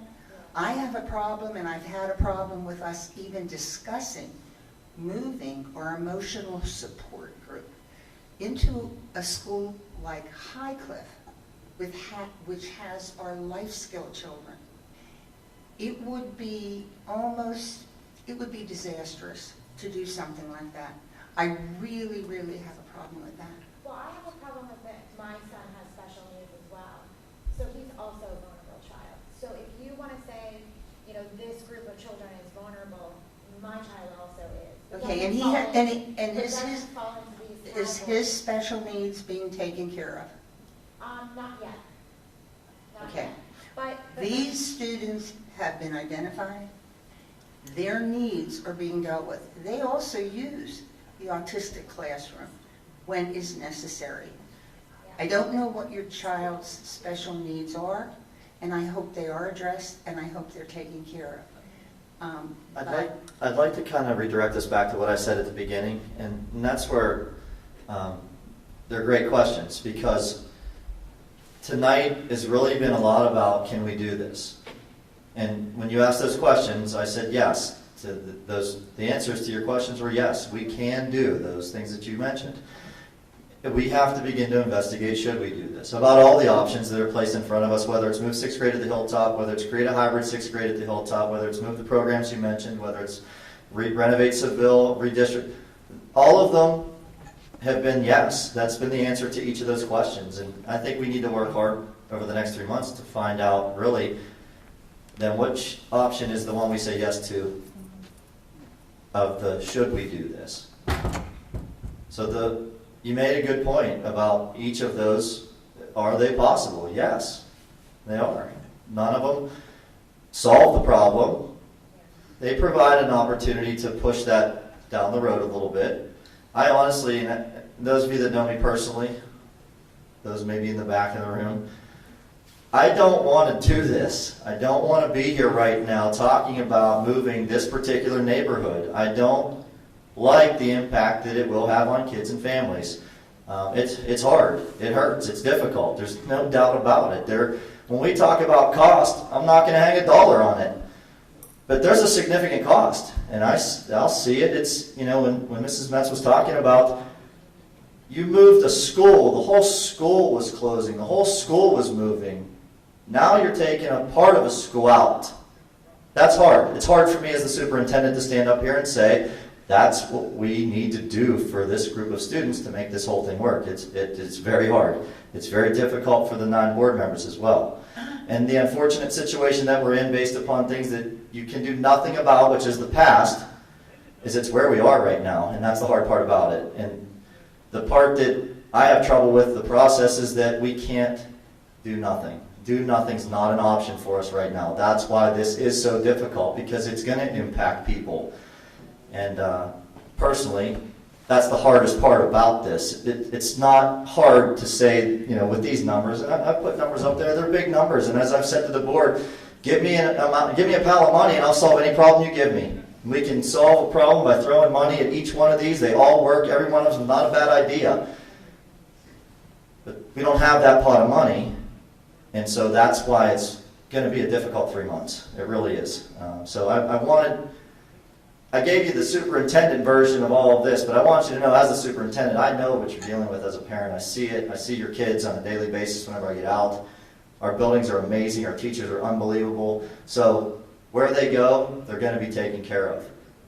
But we're not closing an entire school and sending an entire school off to another school. That's why this is so difficult to put a solution in front of them.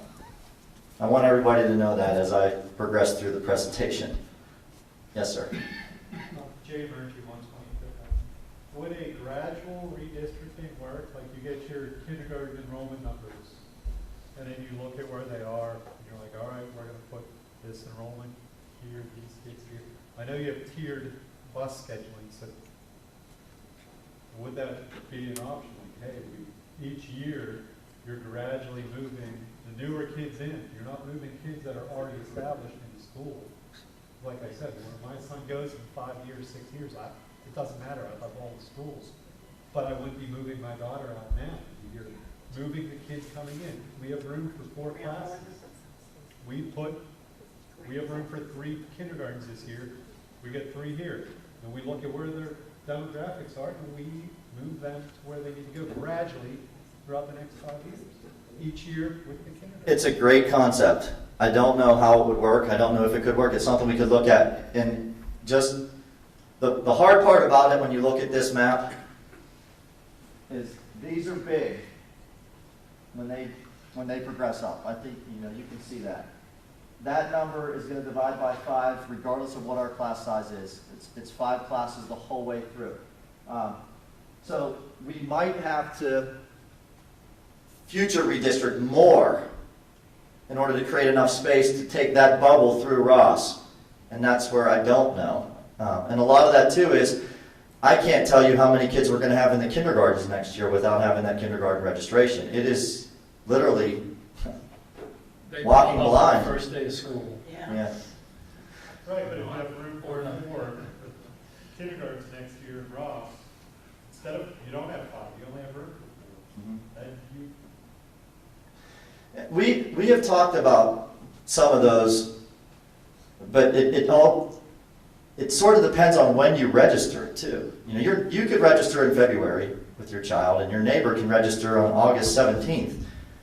And at that point, if we already have 92 students, we're into that 5th kindergarten, and then your neighbor is going to, and it poses issues. There's a lot. Can it be done? I'm sure it could. I mean, we would have to really take a hard look at how to do it correctly. I know one of the negatives that we may hear is your family would be split in that situation. Maybe split. I don't know how old your son was. Yeah, but you may have a 4-year-old and a 3rd grader, and now you would have your 4th grader at Ross and your kindergarten student at Highcliffe. That's just an option or a possibility. So you split families by doing that as well, and I don't know how that would be received. So there's pros and cons to each of those. But it's something we have thought about. I haven't really figured out how we could do it, really, because I don't know where the kindergartners, the 4th grade, or the 4-year-olds and the 3-year-olds actually live in the map. It's based upon a projection. Mr. Vesely. Ed Vesely. Got a couple of questions. Going to the Seville option, would that require plan con process and take about 2 years from the time you say go to it actually being operational? Well, it would be a reimbursable project. If we did that, that would not be ready for August. No, obviously. No doubt that you would have to. What earliest would that be? Mr. Hall, would you be able to answer that with all the number of plan con projects you've gone through? Mr. Vesely asked if we chose option A, renovate Seville, with the Plan-Con process and everything that's involved in that, when could that option be a possibility to us if this is what was chosen by the district?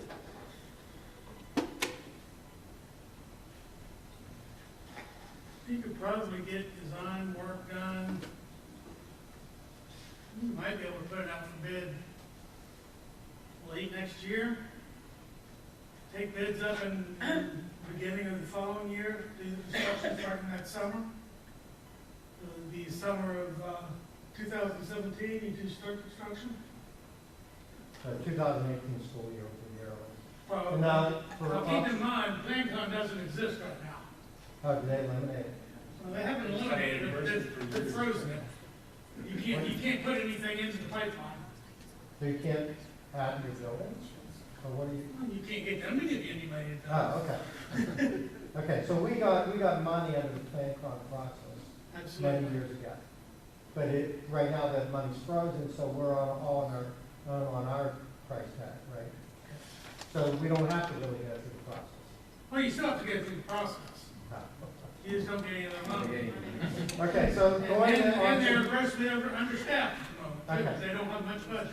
under option B, is that similar, that it would be enough increase in building size if you fall through that process? You have to get through that process or not? Well, you do have to go through Plan-Con for virtually any construction. Okay, But option B is a light Plan-Con because neither one is even eligible for a reimbursable project.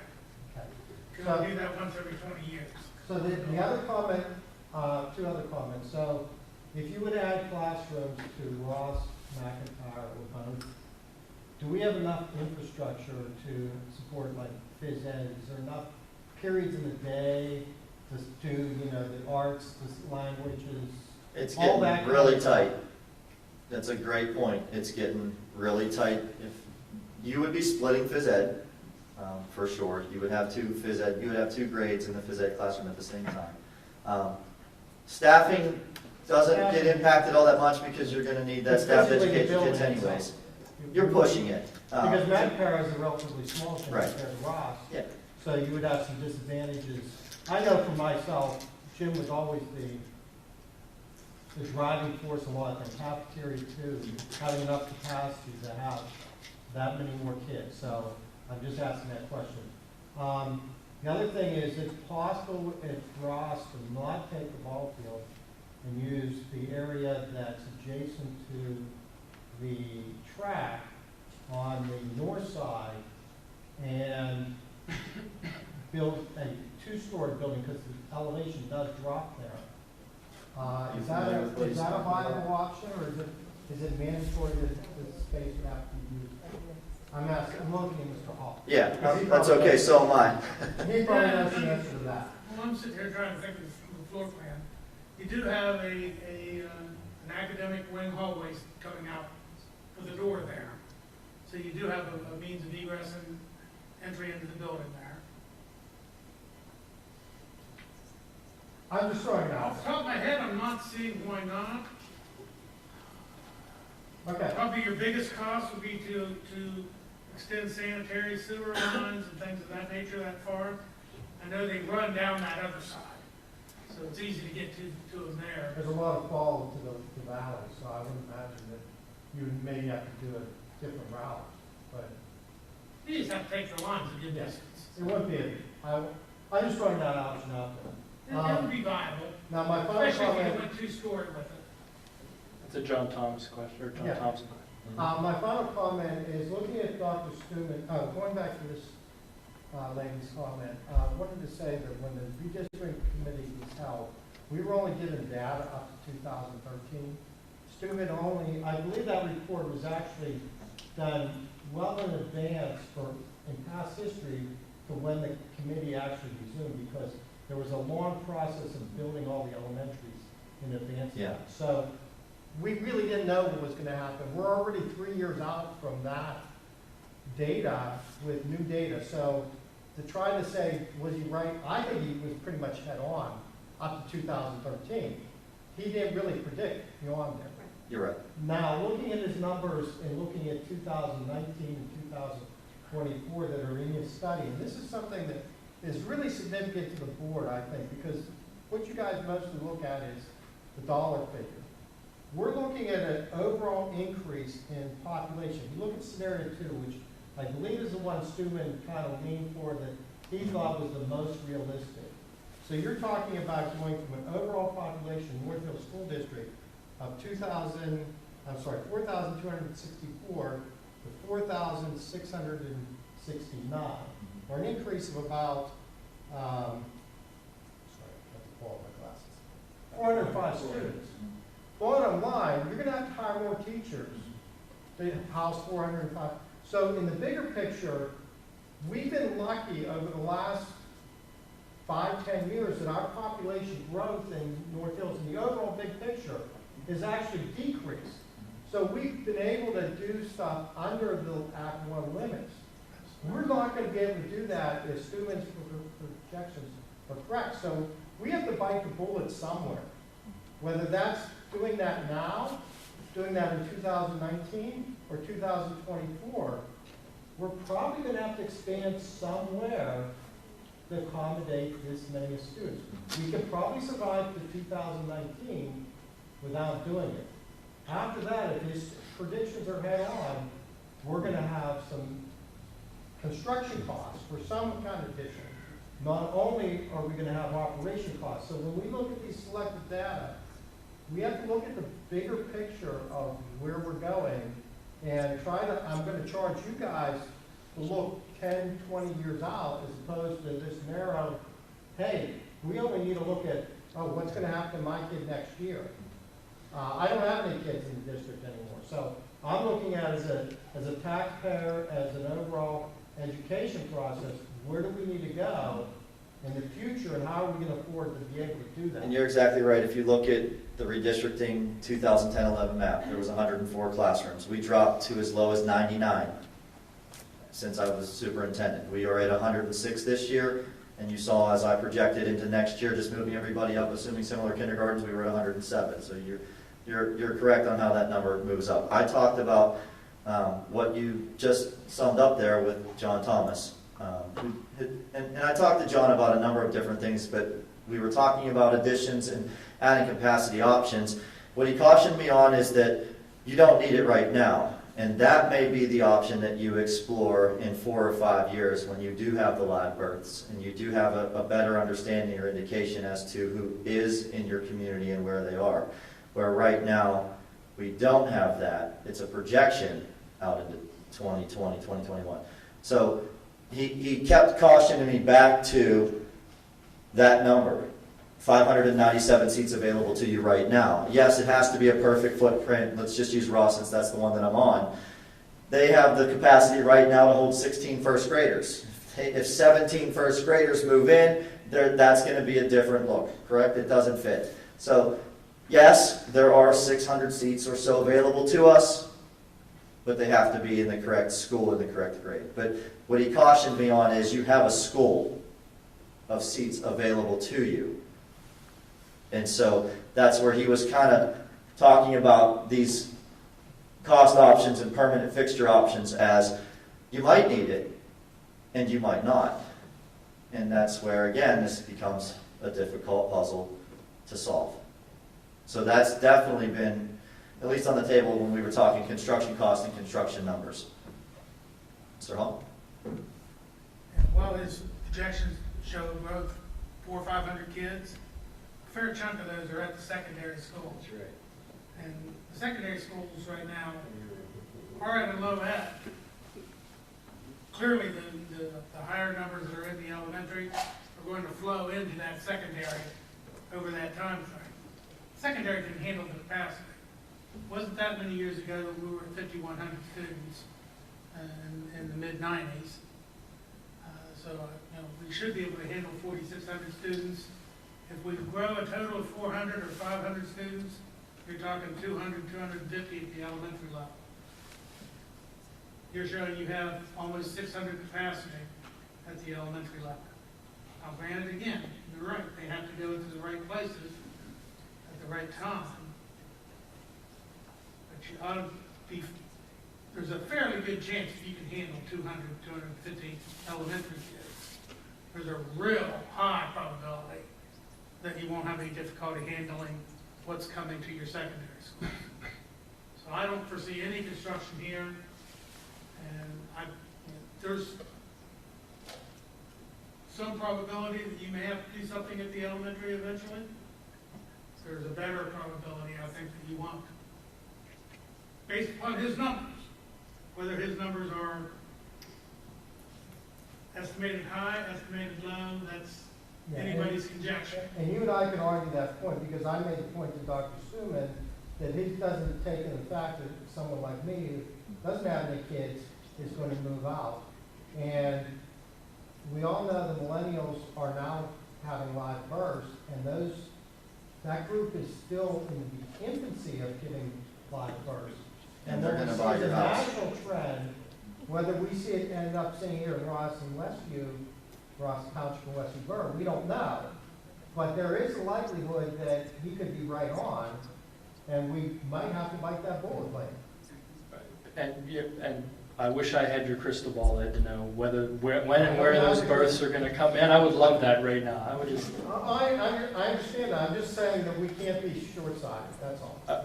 We can't be short-sighted, neither can we be long-sighted and build capacity that we never need and wind up having big white elephants and taxpayers footing the bill. I agree with that, but what I want to say is what we should be considering, or you guys should be considering is, keeping that stockpile that's in the capital fund project, and also considering in 20 years out, these elementaries might be ready for a major renovation of HVAC and other things. Exactly, or even replacement in the case of Westview. Who knows? Who knows?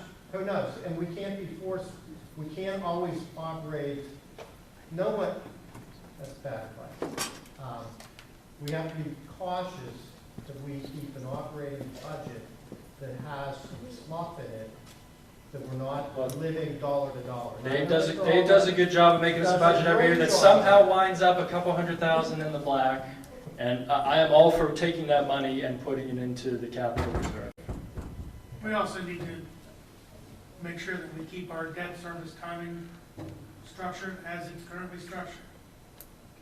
Our debt service is structured so that when the time comes that we need to go back and start heavy renovations again, is the time frame that We have about loans are paying off. And that gives us capacity for additional debt. And when is that, Dave? We have about, 10 or 12 years left on the bulk of our debt? Mid-20s. Okay. It's going to be 23, 24, something like that. So in another 8 years, or 8 to 10 years, we're going to have a large chunk of our budget that goes to debt service that's going to be freed up. But you're right, we're probably going to need to do something at that point with our elementaries as they age.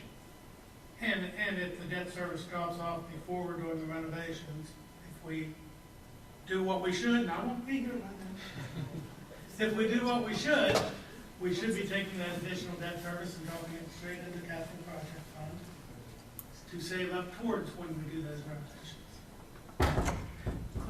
Could we move on to the options? Are there any other questions? Okay.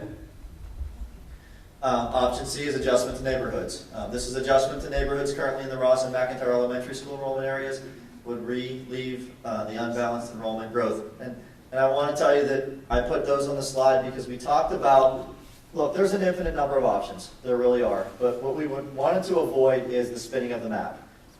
Basically, and this is something we talked to Dr. Stuman about as we were going through these as well. We don't want to take this particular group and move it to Highcliffe. But now Highcliffe is overcapacitated to the point where we take this chunk of Highcliffe and put it in Westview so that we just continue to move students around.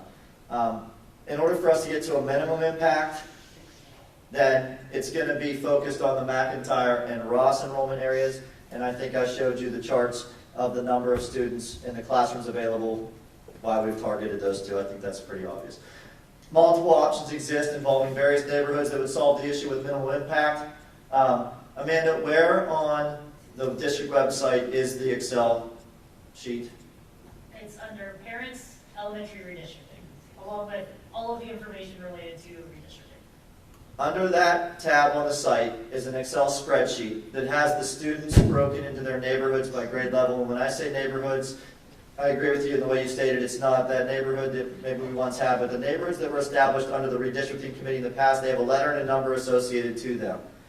When you open the chart, there's a set of directions. The next tab will tell you which school that particular neighborhood is assigned to. If you change that school, it populates it, and it comes up with how many students you would move, what the classroom impact is, what the future projection of that particular move is about. So that's what's in front of us.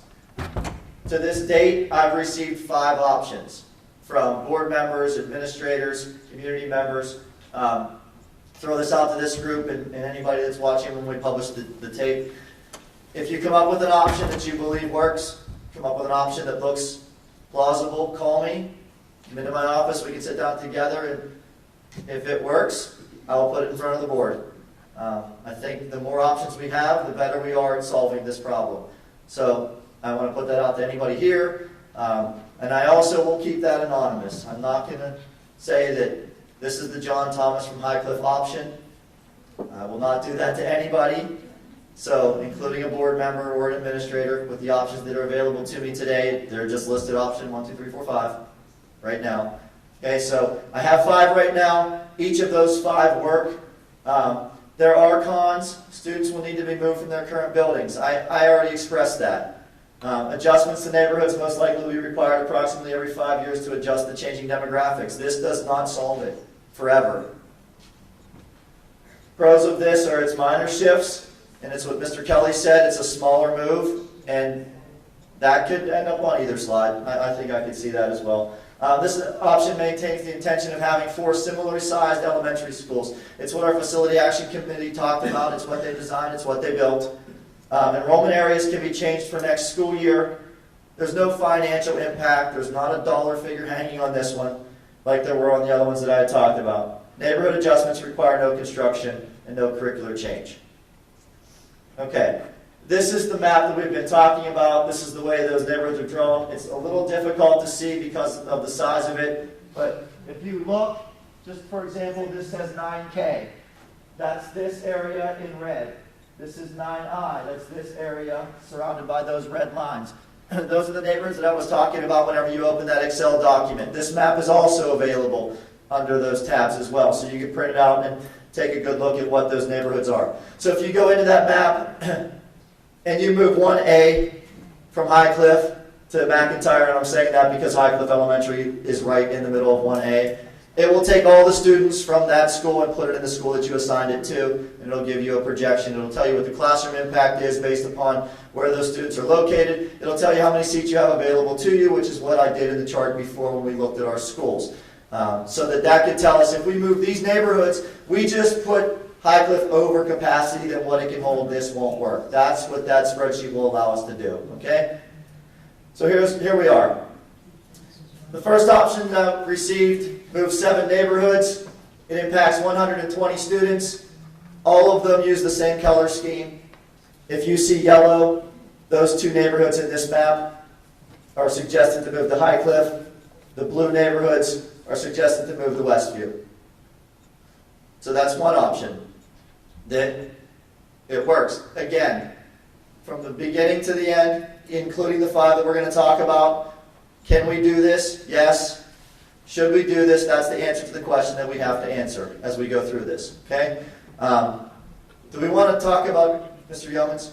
Oh, do we want to talk about these each individually? Do you want me to present all 5 of them?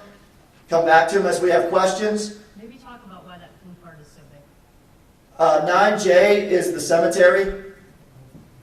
So there's only a handful of students that live in the 9J area. A lot of them are at in-town suites, which is a transient population. That's why. That, And they're all there.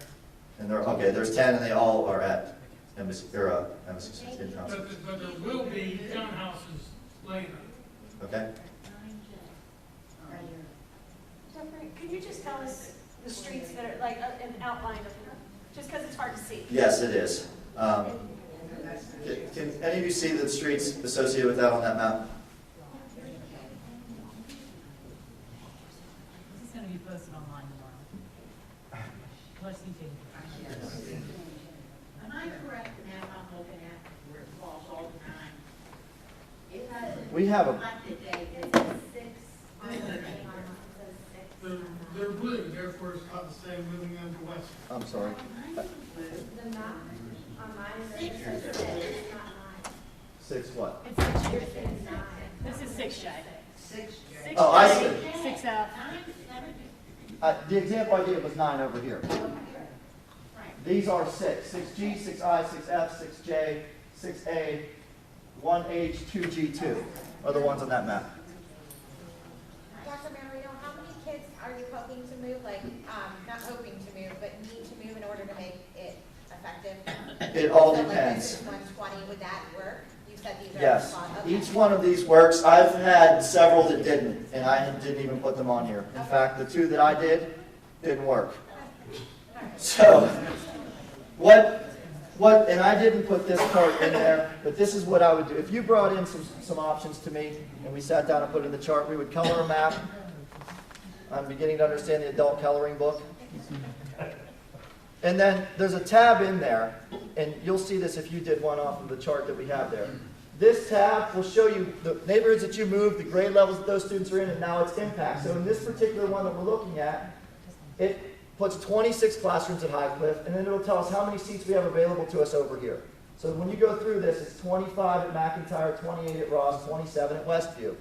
And Westview has 27 classrooms. So this works, but when you look at it, there's only 61 seats available to us at Westview. It makes Westview tight, but Dr. Stuman's projections for Westview was to decrease significantly, including the new housing development moving in. So when you're looking at his projections, this does work, yes. But now should we do this one is the next question that we do. So that's what this does for us. The 3rd tab, the 4th tab, but it says future projections on it. It'll tell you what, based upon Stuman's projections, your capacities will now hold. So this one puts us out at 2,473 students, and it shows you what it's going to do to that building over the next, it has it out to 2025, but as Mr. Yeoman said, it's hard to think beyond 2020 on this one, because at that point you're really dealing with math. Okay? All right, thank you. Do we know the neighborhood numbers that are yellow and the ones that are? 1H, 2G2 are yellow. Okay. 6G, 6A, 6I, 6J, 6F. Does everybody out there know where you are, or you're throwing all these numbers back? Okay. So I just looked on the map and kind of made it bigger, and you can see the numbers pretty well on the map that Dan mentioned that's posted. And they don't have the blue and yellow, but as long as you know what number you're looking for, you can see the streets. And in the front of your binder, you also have a separate. Yeah, right. I was thinking of I that. didn't know if they knew, we're thinking Yeah, about a lot of them. we can put some on the videos. Okay? It looks a lot of the same. It's the same neighborhoods. However, in this map, on this option, 6I, 6J, 6F go from Ross to Highcliffe. And A and G go to Westview. And that gets into, as I was saying, when you look at that back map or that back page, it talks about the classrooms. This provides a little bit of relief to Westview when we said it was at 27. So by moving that bottom chunk of those neighborhoods over to Highcliffe, you create a little bit of relief at Westview because it was at it had 0 classrooms available to us. Right. So I think even with 2 options, you're beginning to see how there's an infinite number of possibilities. And I just want to talk about the ones that actually work. So the next one, it's the same map. On this one, 6G goes to Highcliffe. And remember, the goal from the beginning here, too, is move the least number of students. Obviously, we moved the same neighborhood, so that number didn't change. But we have to create capacities at McIntyre and Ross. And on this map, the green lines are those census tract lines that Dr. Stuman was talking about. And so he was talking about certain census tract lines growing at 1.1%, 1.2%, and some of those were growing at a 90, that's a negative number. That's where he's getting them from. That's what the green lines are on the map, okay, when you look at them. So that's an option 3. Option 4 provides a different look. It's the bottom part of option 1, and it adds 1B and 1C, which is the top corner, to provide its relief at McIntyre. Can somebody see what neighborhoods those are? Brookmead and, 1C and Wallingford. Okay, Brookmead and Wallingford. Okay, that is 144 students. Option 5 only takes B, and you can see it takes I and J and moves those to Highcliffe.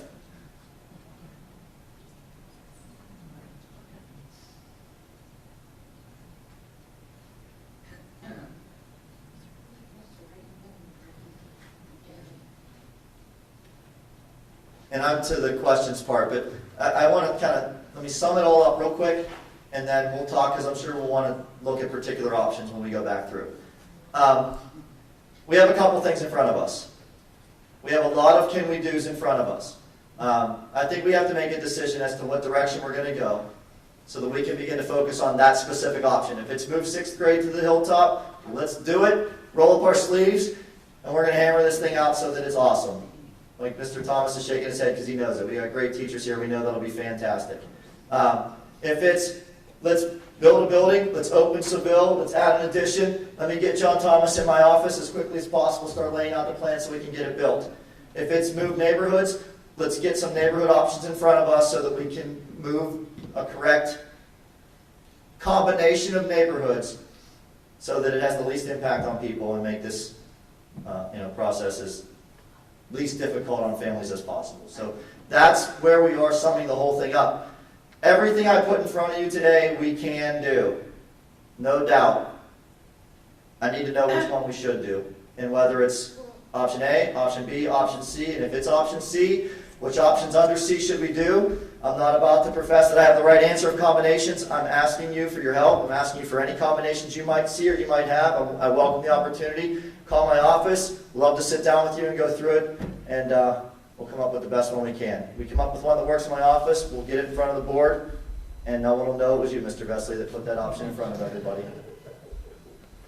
Okay, how about comments and discussion? Okay, I don't have any suggestions or recommendations on what streets, where to move.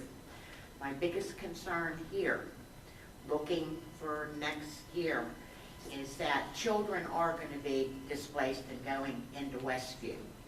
Westview needs a major overhaul there. The rooms need painted, we need carpet, the tile, because some of them are coming from these big elaborate buildings, and it's a nice school. I love Westview, always did, but we do need to update it some.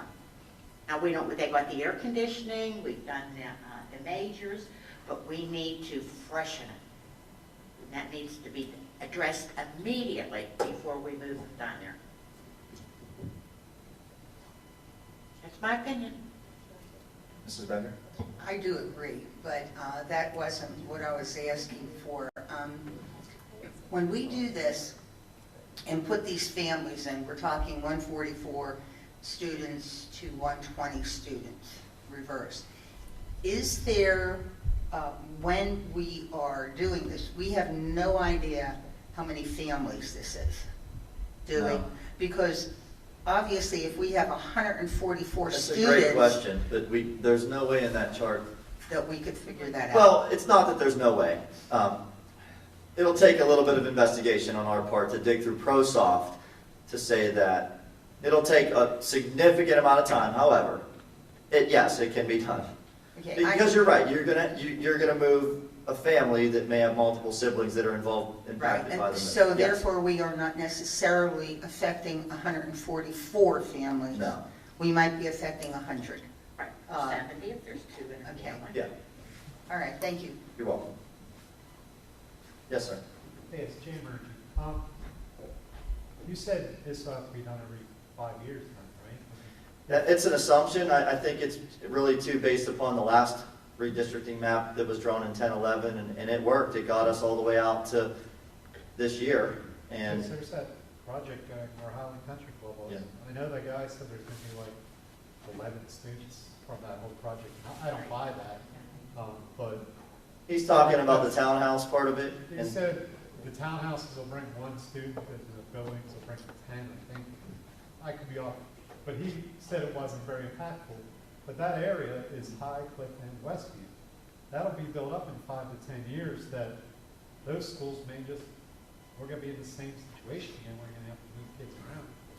possibly, you're correct. And I know that there's a scenario that he built, I don't know what number it is in the stack of papers that he gave us, that takes into consideration. And again, you're basing it on an assumption from what he does for Carnegie Mellon, and that's the hard part about it. Those houses are not built yet. They're talking about a 6 to 8 year build out. I've also heard that there's a waiting list. So if there's a waiting list, that assumption could be that that gets built out sooner rather than later. I think they assume 16 home sites per year in the build out, 130 homes, is that what it is? 130 homes, 150 townhouses? I think it's 340 total, but I don't remember what this, but it's more So, townhomes than homes. You have all of those factors. You're absolutely correct. His assumption was one student for every 4 townhomes. I do remember that because that's considerably higher than our current history with townhomes. But I don't remember what he had for the students per house. Yeah. Single family home. I thought his numbers were quite low when he was talking about the study. And that area is huge, and there's gonna be a lot of houses, and they're right in the heart of High Cliff, so. The district, the houses will go to Westview at this time, and the townhouses will go to High Cliff. If I may, I think what we need to realize is that this is an imperfect situation in an imperfect society. So, nobody here, at least on the board, has the answers to all of this. And we're getting input from a respected professional, which we've done before. So, we have to kind of rely on that. We're getting input from our staff, who are experts at their field, and we have to rely on that. So I think we're moving forward with the idea that we're doing the best that we can with the information that we have. And it is certainly going to affect a lot of people. Well, maybe not a lot of people. It's going to affect people, and the effect may not be exactly what everybody wanted. But that's the dilemma that we have now, and that we could have several years from now as well. I was just going to comment that I think in some ways we've been really lucky for a lot of years that our housing patterns have been pretty stable, because if we look at other parts of the country, I know there are school districts that routinely redistrict every single year because the population just changes. And I hope we never get to that situation, and I don't think we will based on what Dr. Stuman is showing us. But I think it's maybe with the growth that we're seeing, maybe this is somewhat of a new reality for us, that we're going to have to, as a community, think about this differently than for a long time when you went to one elementary school and you could, it didn't change for decades. I'm not so sure that that's possible anymore in the way just the demographic patterns and the way the housing patterns are changing. It's very, very hard. I think it's very difficult to move even one student. But I think we're trying to kind of weigh what may be difficult for one student now versus what are the opportunities that we're going to preserve for that student later on, by the time they reach the middle school and the high school, and are the same quality of programs and opportunities that we can offer right now. Want them to be there for the elementary kids now. I want them to still be there when they get to high school. And so it's hard for me to see options that might put some of those at risk, as hard as it is to move an elementary student. I agree with you to keep everything strong at the high school.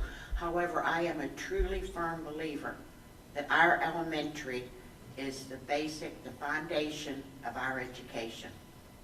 And we have to have that top-notch A-class to get up here. We cannot always put elementary on the back burner. May I say something as well? Sure. I agree with Kathy 100% on the elementaries, but I'd like to throw out there about Seville again. Looking at Seville, one thing it would do is eliminate children from being on a bus for 45 minutes to 35 minutes in all neighborhoods. It would also, as the country club area is built up, it would eliminate, period, having to redistrict. Because you would put all the kids into their own district. There would be enough rooms in the school. You would not have to go to Ross and McIntyre where you're going to dig up the fields or dig up what we put millions of dollars into to improve our schools. And if I'm not mistaken, open in Seville, you will not have to hire a full staff because we would be taking some of the staff from some of the other areas. I could be wrong on that, but I sort of think that might Some of be. them, yeah, sure. When you're vacating, when you're taking students out of a building, because that's what we would have to do, sure, you're going to take some of the staff with them. And I know in the future it's going to cost money to do this, but I also know from selling all the other schools we've sold in the past, you will not be able to replace that school for what you could fix it for. The land and the building alone, you will never be able to find that land and a building like that in our township to build again. You just won't be able to do it. There's no land. What Mrs. Spade's also talking about, if you look at this map, or at this chart, that we have right now 115 classrooms, and as I talked about that option, I believe it was A, under that group, that would put us at 119 classrooms. These classrooms would stay the same. You would add 14 to the bottom, which, you're at a small elementary school, is what we would do. You can see the capacities that it would create. And the reason why the slide on here talks about a complete redistrict is, I believe all of Seville, I could be wrong, is at Highcliffe. Is that correct? Yes. Highcliffe folks? Yes. Okay, so we would pull students out of Highcliffe because that's basically where the Seville population exists. We have not helped McIntyre and Ross, so we would have to move students out of McIntyre and out of Ross into Highcliffe in the spaces that we vacated. Now that's provided you relief for McIntyre. It has provided you relief for Ross. It has created a situation where you would never redistrict again. So it's correct on everything that she said. But it will require a major redistricting. It's the last bullet on there. So we would still it wouldn't be this year because we wouldn't build it. It wouldn't be built yet. But that's the realities of that building, the realities of the operating costs, the realities of a redistricting. And yes, at that point, and again, this is what John Thomas and I talked about, and I always go talk to John about the fact that he's done this for a number of different schools, so I rely on his opinion about this. He keeps cautioning me on, you have 597 seats, you have the space, don't build over capacity. You could regret that in the future.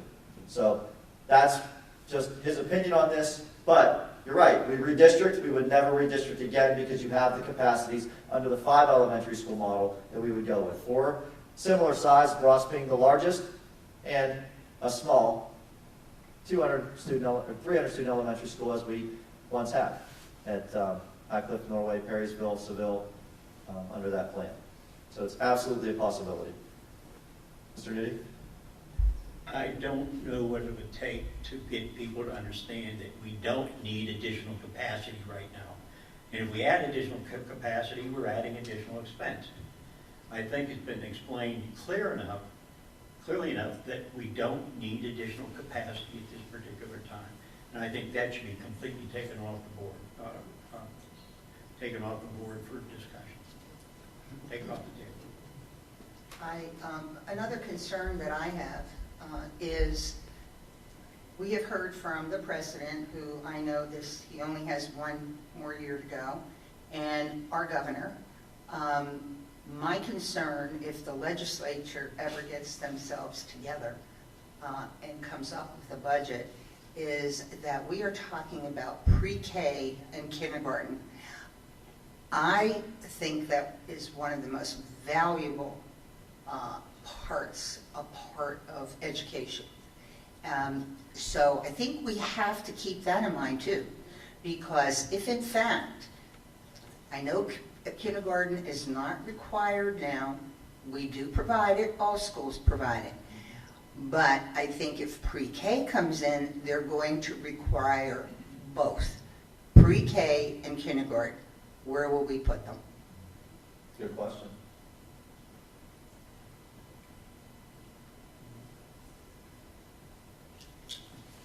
Yes, ma'am. Okay. I had a question about, you had mentioned that, and I can't pronounce your last name, I'm sorry, I can't see that far. Novich? Yeah. Okay. You had mentioned that schools across the country redistrict. I'm curious to know if schools right around us do this, like we do every 5 years, like North Allegheny and Pine Richland, and, you know, even South Seneca Hills Valley. Park, Seneca Valley. And Mars. they do, so do they? Yeah. Not every year. Not every year. but Every 5 years? when they need to, yeah. Because I have friends in all the districts, and I ask them, when did, you know, you redistrict? We don't do that, so, you know, I don't have any proof of that. I'm just telling you that, I guess those people aren't aware. They say they don't do it, so you're sure that they do. Well, the unfortunate thing perhaps for us is that the schools that you talked about, the majority of them, first of all, have the physical capacity in terms of the geography to build other schools. And at least 2 or perhaps 3 of them have a base much higher than ours. You know, the budget at North Allegheny is twice the size of ours. They're all, well, not all, but North Allegheny, certainly Pine Richland, Seneca Valley, you know, they're all like twice the size that we are.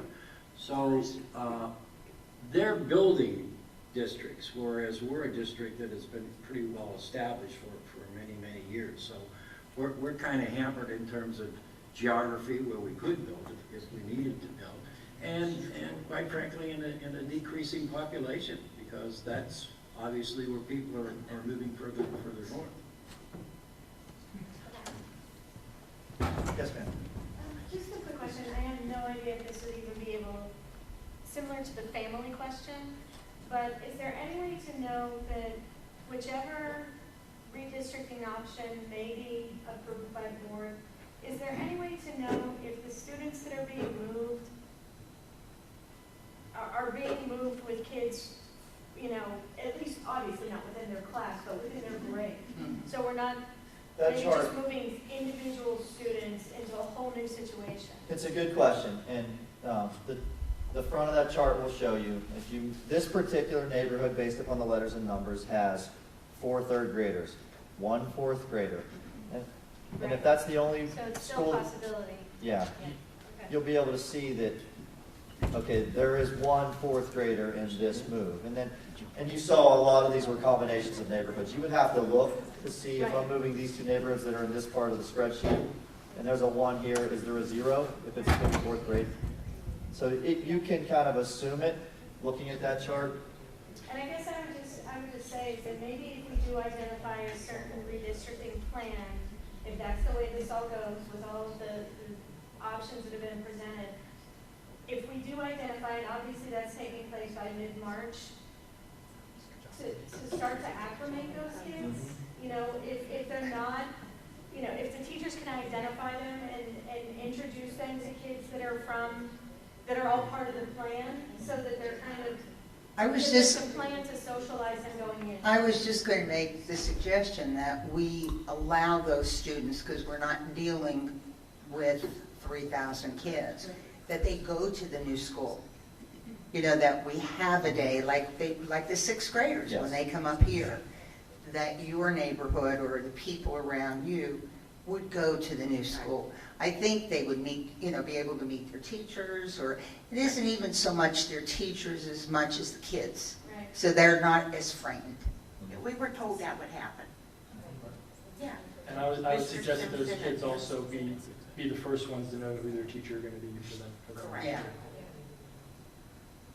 Yeah. That's important. We can do that. That's not a difficult request at all.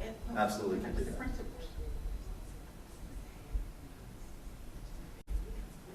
Yes, ma'am. No, I was just gonna say, I really love that idea. Like, that seems like it would really put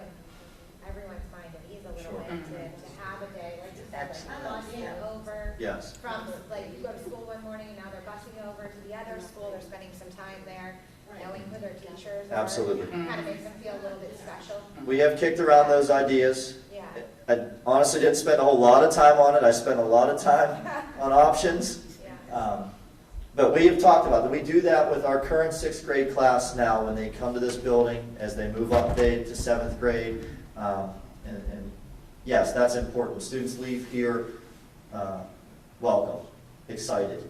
I think we would capture the same thing, whether it's 144, 120, whatever that number might be. But yes, we would definitely do that. And I don't think Mr. Yeoman's request is a difficult request to accomplish. So again, when we're talking about can we do it, yes, should we? Yes, if we do this, we should do that. We should say that this is your teacher for next year. This is Mr. Thomas. This is who you're going to have. So barring something that, you know, that's absolutely, we can make that part of the orientation process. Maybe even more than just a one-time event where you're visiting a school. If, you know, if it's an after-school thing for maybe a couple of weeks where the kids meet their teachers, you know, they may not know who theirs is specifically, but if, you know, as many of the teachers that can come and they can do things together in their individual grades with those teachers, a couple of different instances to help them lead up to the idea, you know, that this is their new situation. These kids are going to look familiar to you next year. These, Yeah. you know. We being central staff members meet with the parent-teacher organization leadership on a monthly basis, and it would be something that we would work closely with them to put a program together for the schools that were affected. And I know at Highcliffe, where my kids go, they do an ice cream social every summer before the kids go back. Yes. I would just like to make one just my opinion about the maps. My neighborhood is on every option, so I'm going to predict that my child will move. If you look at the differences, if you could, I think it was like. Which one you want? There's. I really don't care, but if I stop there, for me, I would look at that and prefer that for my son over the other options because there are going to be more kids in the same boat as he is. I don't know what that means as far as numbers, as far as 4th graders with him. I don't know, but the other options, do you see what I mean? Yep, like I know. just I see exactly what you mean. That's just visually me looking at it. There are right there. There are far fewer kids making a move along with him. Yeah. I would rather see more kids go as well. And just to make him more, I don't know. I don't even know if he'll notice. I don't want you to think you're being targeted. No, I do not feel targeted at all. But that's just anytime, honestly, anytime you want to come in to my office, you're more than welcome. I'll come to your 1st grade classroom on your prep period, and I'll bring the spreadsheet with me. We can sit down and take a look at options. We can take a look at how many, all of those factors. Absolutely, anytime you want. Visually, that's the first thing that came to my mind. It's a very good point. It makes a lot of sense to me. It's just that there are maybe more kids in this book. He probably won't even recognize that. I don't know what it is going to be in the head of a 4th grader. Probably not that, you know, it's going to be harder on you than for him. But I don't know. That's just a thought. Looking at the map. That's a really good point. I honestly, as I looked at them, I didn't think of that. So I'm glad you brought that up. That's a really good point.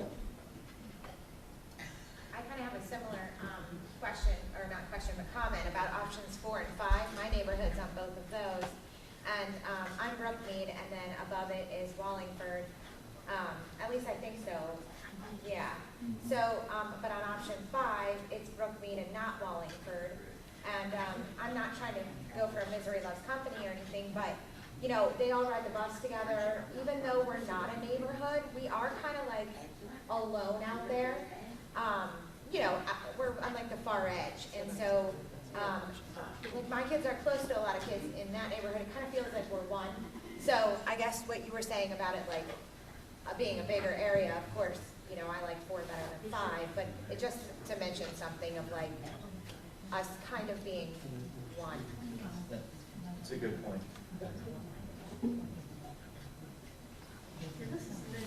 This is really hard. All of this is just so difficult because you don't want to see anybody uprooted, but it's just trying to make the best of a bad situation and try to find as many positives and help it heads through it as much as we possibly can if it comes down to this being the option. It's hard. How would you feel, Dr. Norris, if your little grandson come up to you and said, Grandma, I don't want to go to that school. I want to stay where I'm at. Well, Well, I I know, went to Kathy, my Oakwood son Ridgewood, told me so- that exact same yeah. thing when they closed Perrysburg. He said, I do not want to go to High Club, Dad. He had tears in his eyes. Well, I went to, And he did fine.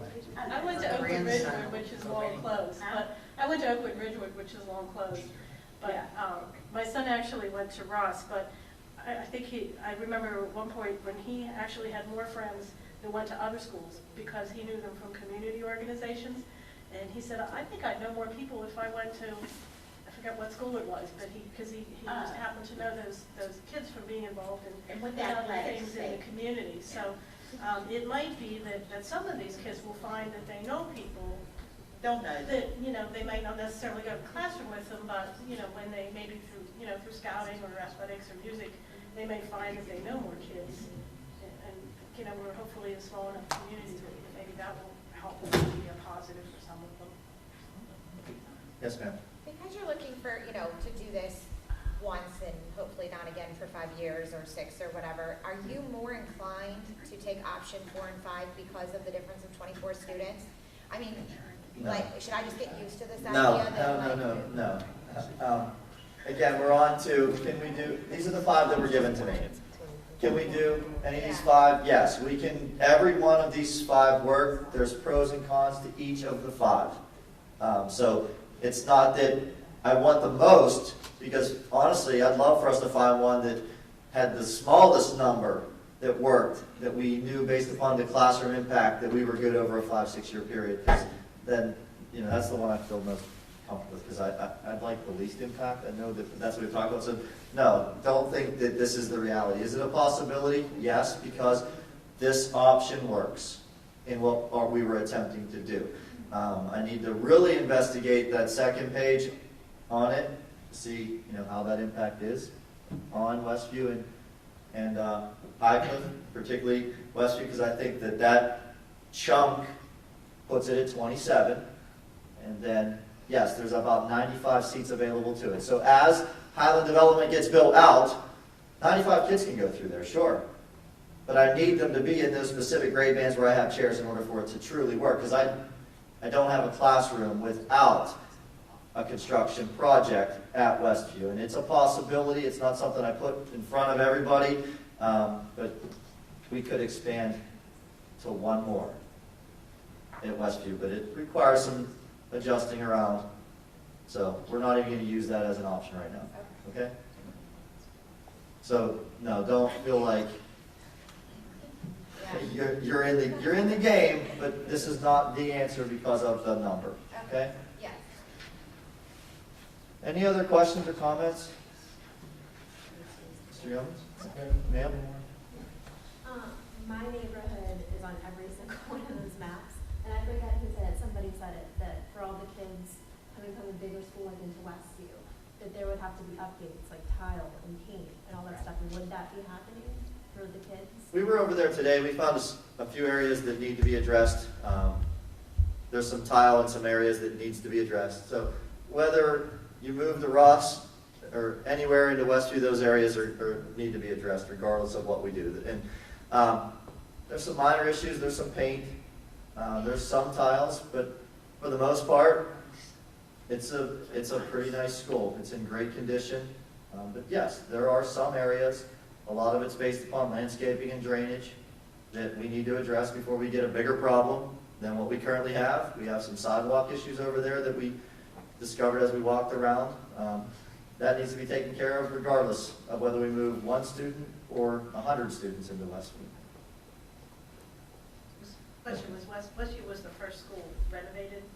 Correct. So it's now starting to become, it makes sense that it's the first one that needs a little bit more work. And I would say even if we move no kids, if there's an issue, that should be addressed. Absolutely. Even if there were no changes, we should be addressing it and it's addressed. I welcome anybody to take a walk through the building anytime. I'll take you tomorrow if you want to go. It's beautiful. And the floors are bright and colorful, and the building is clean. It's a beautiful building. It's not 2008 renovated. It's 1998 renovated. But it is in fantastic condition. I walked into Ross for the first time as they were ripping the 6th grade wing off of it. So I never got to truly see it before it was renovated. but it's a much nicer building at Westview than Ross was, and we had students in that before we renovated it.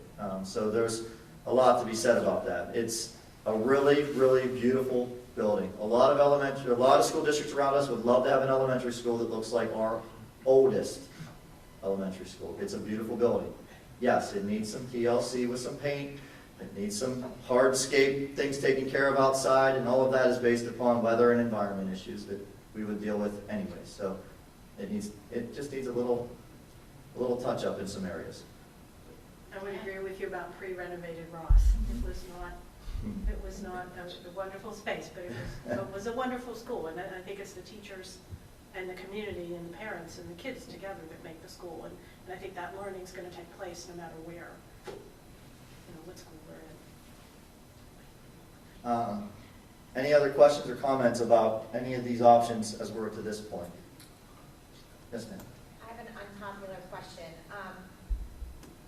Of course, this is a huge topic of conversation with every parent that I talk to.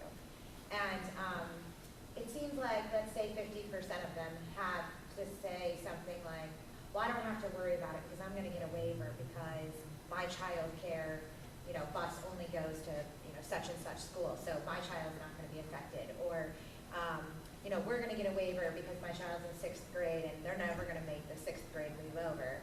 And I kind of sit there and think, well, my child isn't going into 6th grade and my child doesn't go to daycare.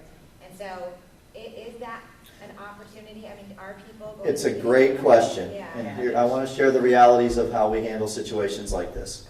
Okay. Let me go to one that I would say no to. All right, let's just use this one. We have an out-of-attendance area exception policy, not policy, but practice that we have had for quite some time. You have to send Dr. Kane a letter that's requesting to be put into an out-of-attendance area. So for example, if you live in the Ross attendance area and you have a 3rd grader, but for child care issues or whatever it might be, you would want your child to go to Westview, I would grant that. Take a look. We have 22 seats available to us. That's no problem. That's the benefit of the small footprint that we have of the North Hill School District. It's a small district. We can make that happen. However, you transport the child because you're coming out of an attendance area. Now, your 2nd grade daughter is not going to get that exception waiver because there's 1 chair available. In fact, your 4th grade one probably wouldn't get it either because you have a smaller number of chairs available to us. So, would we continue that practice? We probably would. I don't think we discussed eliminating it. But if there's a limited number of seats and you were being granted that exception at one time, you may not get it now because of that. And it's always with the information of that is a year-to-year opportunity. And there's times that you have an influx of students. We had 8 students move into 1 grade level this summer. So those decisions are not made until late in the summer, after I have a really strong handle on the enrollment pattern that we have for the district. And if we have high volume of seats, sure, no problem.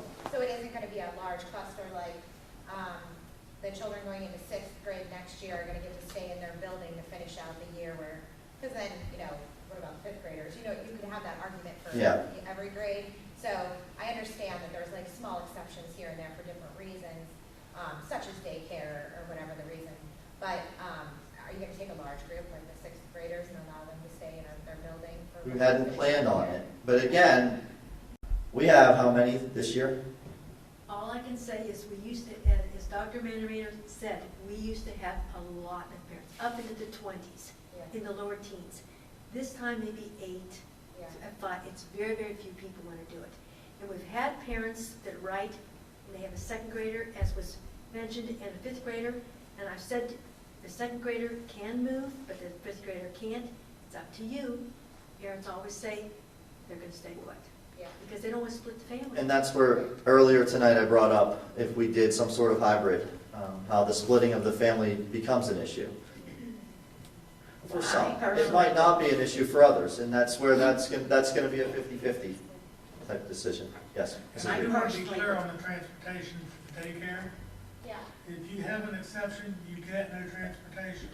Yeah, I actually don't know how daycare works, but I know someone was saying that their child was in like a daycare and that there was a bus that would take them to Ross, but not take them to Westview, for example, and they wouldn't want to move their child from Ross to Westview or something, and I'm thinking, well, I have the luxury and a very lucky to be able to stay home with my kids, so I don't have daycare. And I'm like, well, is that a detriment to me? Like, if I had my kids in daycare, now I could have what I wanted, which is keeping them into a day. So, you know, I was kind of thinking of, you know, just the top of them.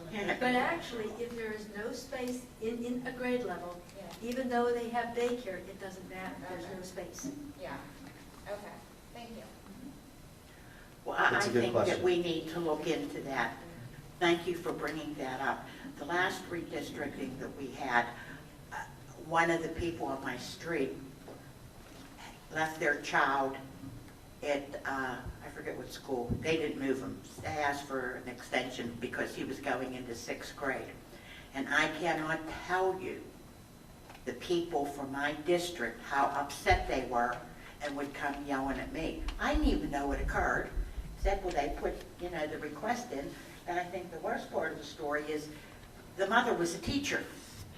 So they, you know, said, so I think, you know, it needs to be looked at. Some of them should be denied. Yeah, because my kids are going into 5th grade, and then we have a lot of people in not in our neighborhood necessarily, but that I know that have kids going into 6th grade, and they're like, well, it's not fair for my kids to move in 6th grade, which I agree is not fair for anyone. But I'm kind of thinking, well, my kids are in 5th grade. That's only 1 year behind. They were at the school the whole time, minus a year too. So it felt unfair with the comments. You know, I'd probably feel differently if my child was in 6th grade. So I was just kind of wondering how it was going to work. That's a good point. Any other questions or comments? Board members? Yeah, I just wanted to make a broad statement, kind of overview, you know, my personal, just if everybody could keep in mind, you know, things with these population trends, they can be tricky, and we see it all over the place. So are we the only school district we're going to, you know, change? No, we're not. There are at least 3 others that I know of looking at. We've also seen in the sports, you know, we had the big change now with the 5A and 6A, but even before then, we've seen, especially these schools on the border, they'll go from 3A to 4A for 2 years. Then they'll go back to 3A. In this area, we've seen our U.S. congressional district change. And I don't know when it changed. When did it change? You're the Every 10 years. 8 years ago it changed? My area of Ross was a little sliver that included Ambridge a couple years ago, and that has changed. So my state rep district is different than it was a couple years ago. So these kind of changes do take place all the time, and it's not easy. So. Yes, ma'am. Amanda, you've been really great about updating the website. Can we assume that this presentation? Yeah, we got tomorrow. Yeah, and we also, if you didn't notice, Mr. Kaufman's here, we videotaped it. Thank you very much. You're welcome. The last part is I have them moving forward. What we've done with this committee is we've already established these dates. The 26th, we'll have a town hall meeting here. Similar to what we just did, is we're looking and exploring options. We have 2 board meetings in January before that town hall meeting, which we have intergovernmental relations as a part of our board committees. This can be discussed. I'm sure Mr. Yeomans will do a report that night. We could talk about removing options, adding options. Maybe I've received some neighborhood options as you're at home over holiday break, making up options for us. I felt it would be a great idea for us to just go to the PTOs and the parent-teacher groups. It's something that I normally do on an annual basis, and so this gives us a topic to talk about this year. So these are the dates for the PTO meetings or the parent-teacher group meetings at Westview and at Ross in February 2nd and 3rd. McIntyre's the 9th and the 10th. And then another town hall meeting in this room on March 1st. As I said, we were hoping to get a decision made at the March board meetings. And so that's kind of the timeline moving forward for this plan or this project. Yes. Dr. Manorino, just a reminder that our January meetings are scheduled for the high school auditorium as opposed to this building. Yeah, we went with a more comfortable venue in case there was a large number of people that wanted to come out to talk about the options that we have. So we'll be in the auditorium. It's a little less comfortable for board members, but it's more comfortable for the public in the auditorium chairs. So we are going to meet there in January. And again, if you have any questions or concerns, any ideas or thoughts, just call me. Come on in, and we'll sit down and go through them. And if we have an option that I know works, I'm back to, can we do this? Yes. If we get a yes, I'm going to bring it to the committee at the next board meeting. If we don't get one, like I said, the two that I did ended up in my shredder, then we'll put it in the shredder and we'll move on. But that's where we are right now. I really appreciate your time. At this point of the year, as the holidays quickly approaching, it wasn't the most weather-friendly night, although it was rain. We don't have to shovel it. But I appreciate you coming out. I appreciate the time that the board members gave us tonight. This is not easy. I don't have a personal child involved, but every student that's on that board, I have an involvement with, and that's what's difficult. So this is not easy for any of us. But we'll find, hopefully, the right solution in March and move forward. Thank you again. Merry Christmas.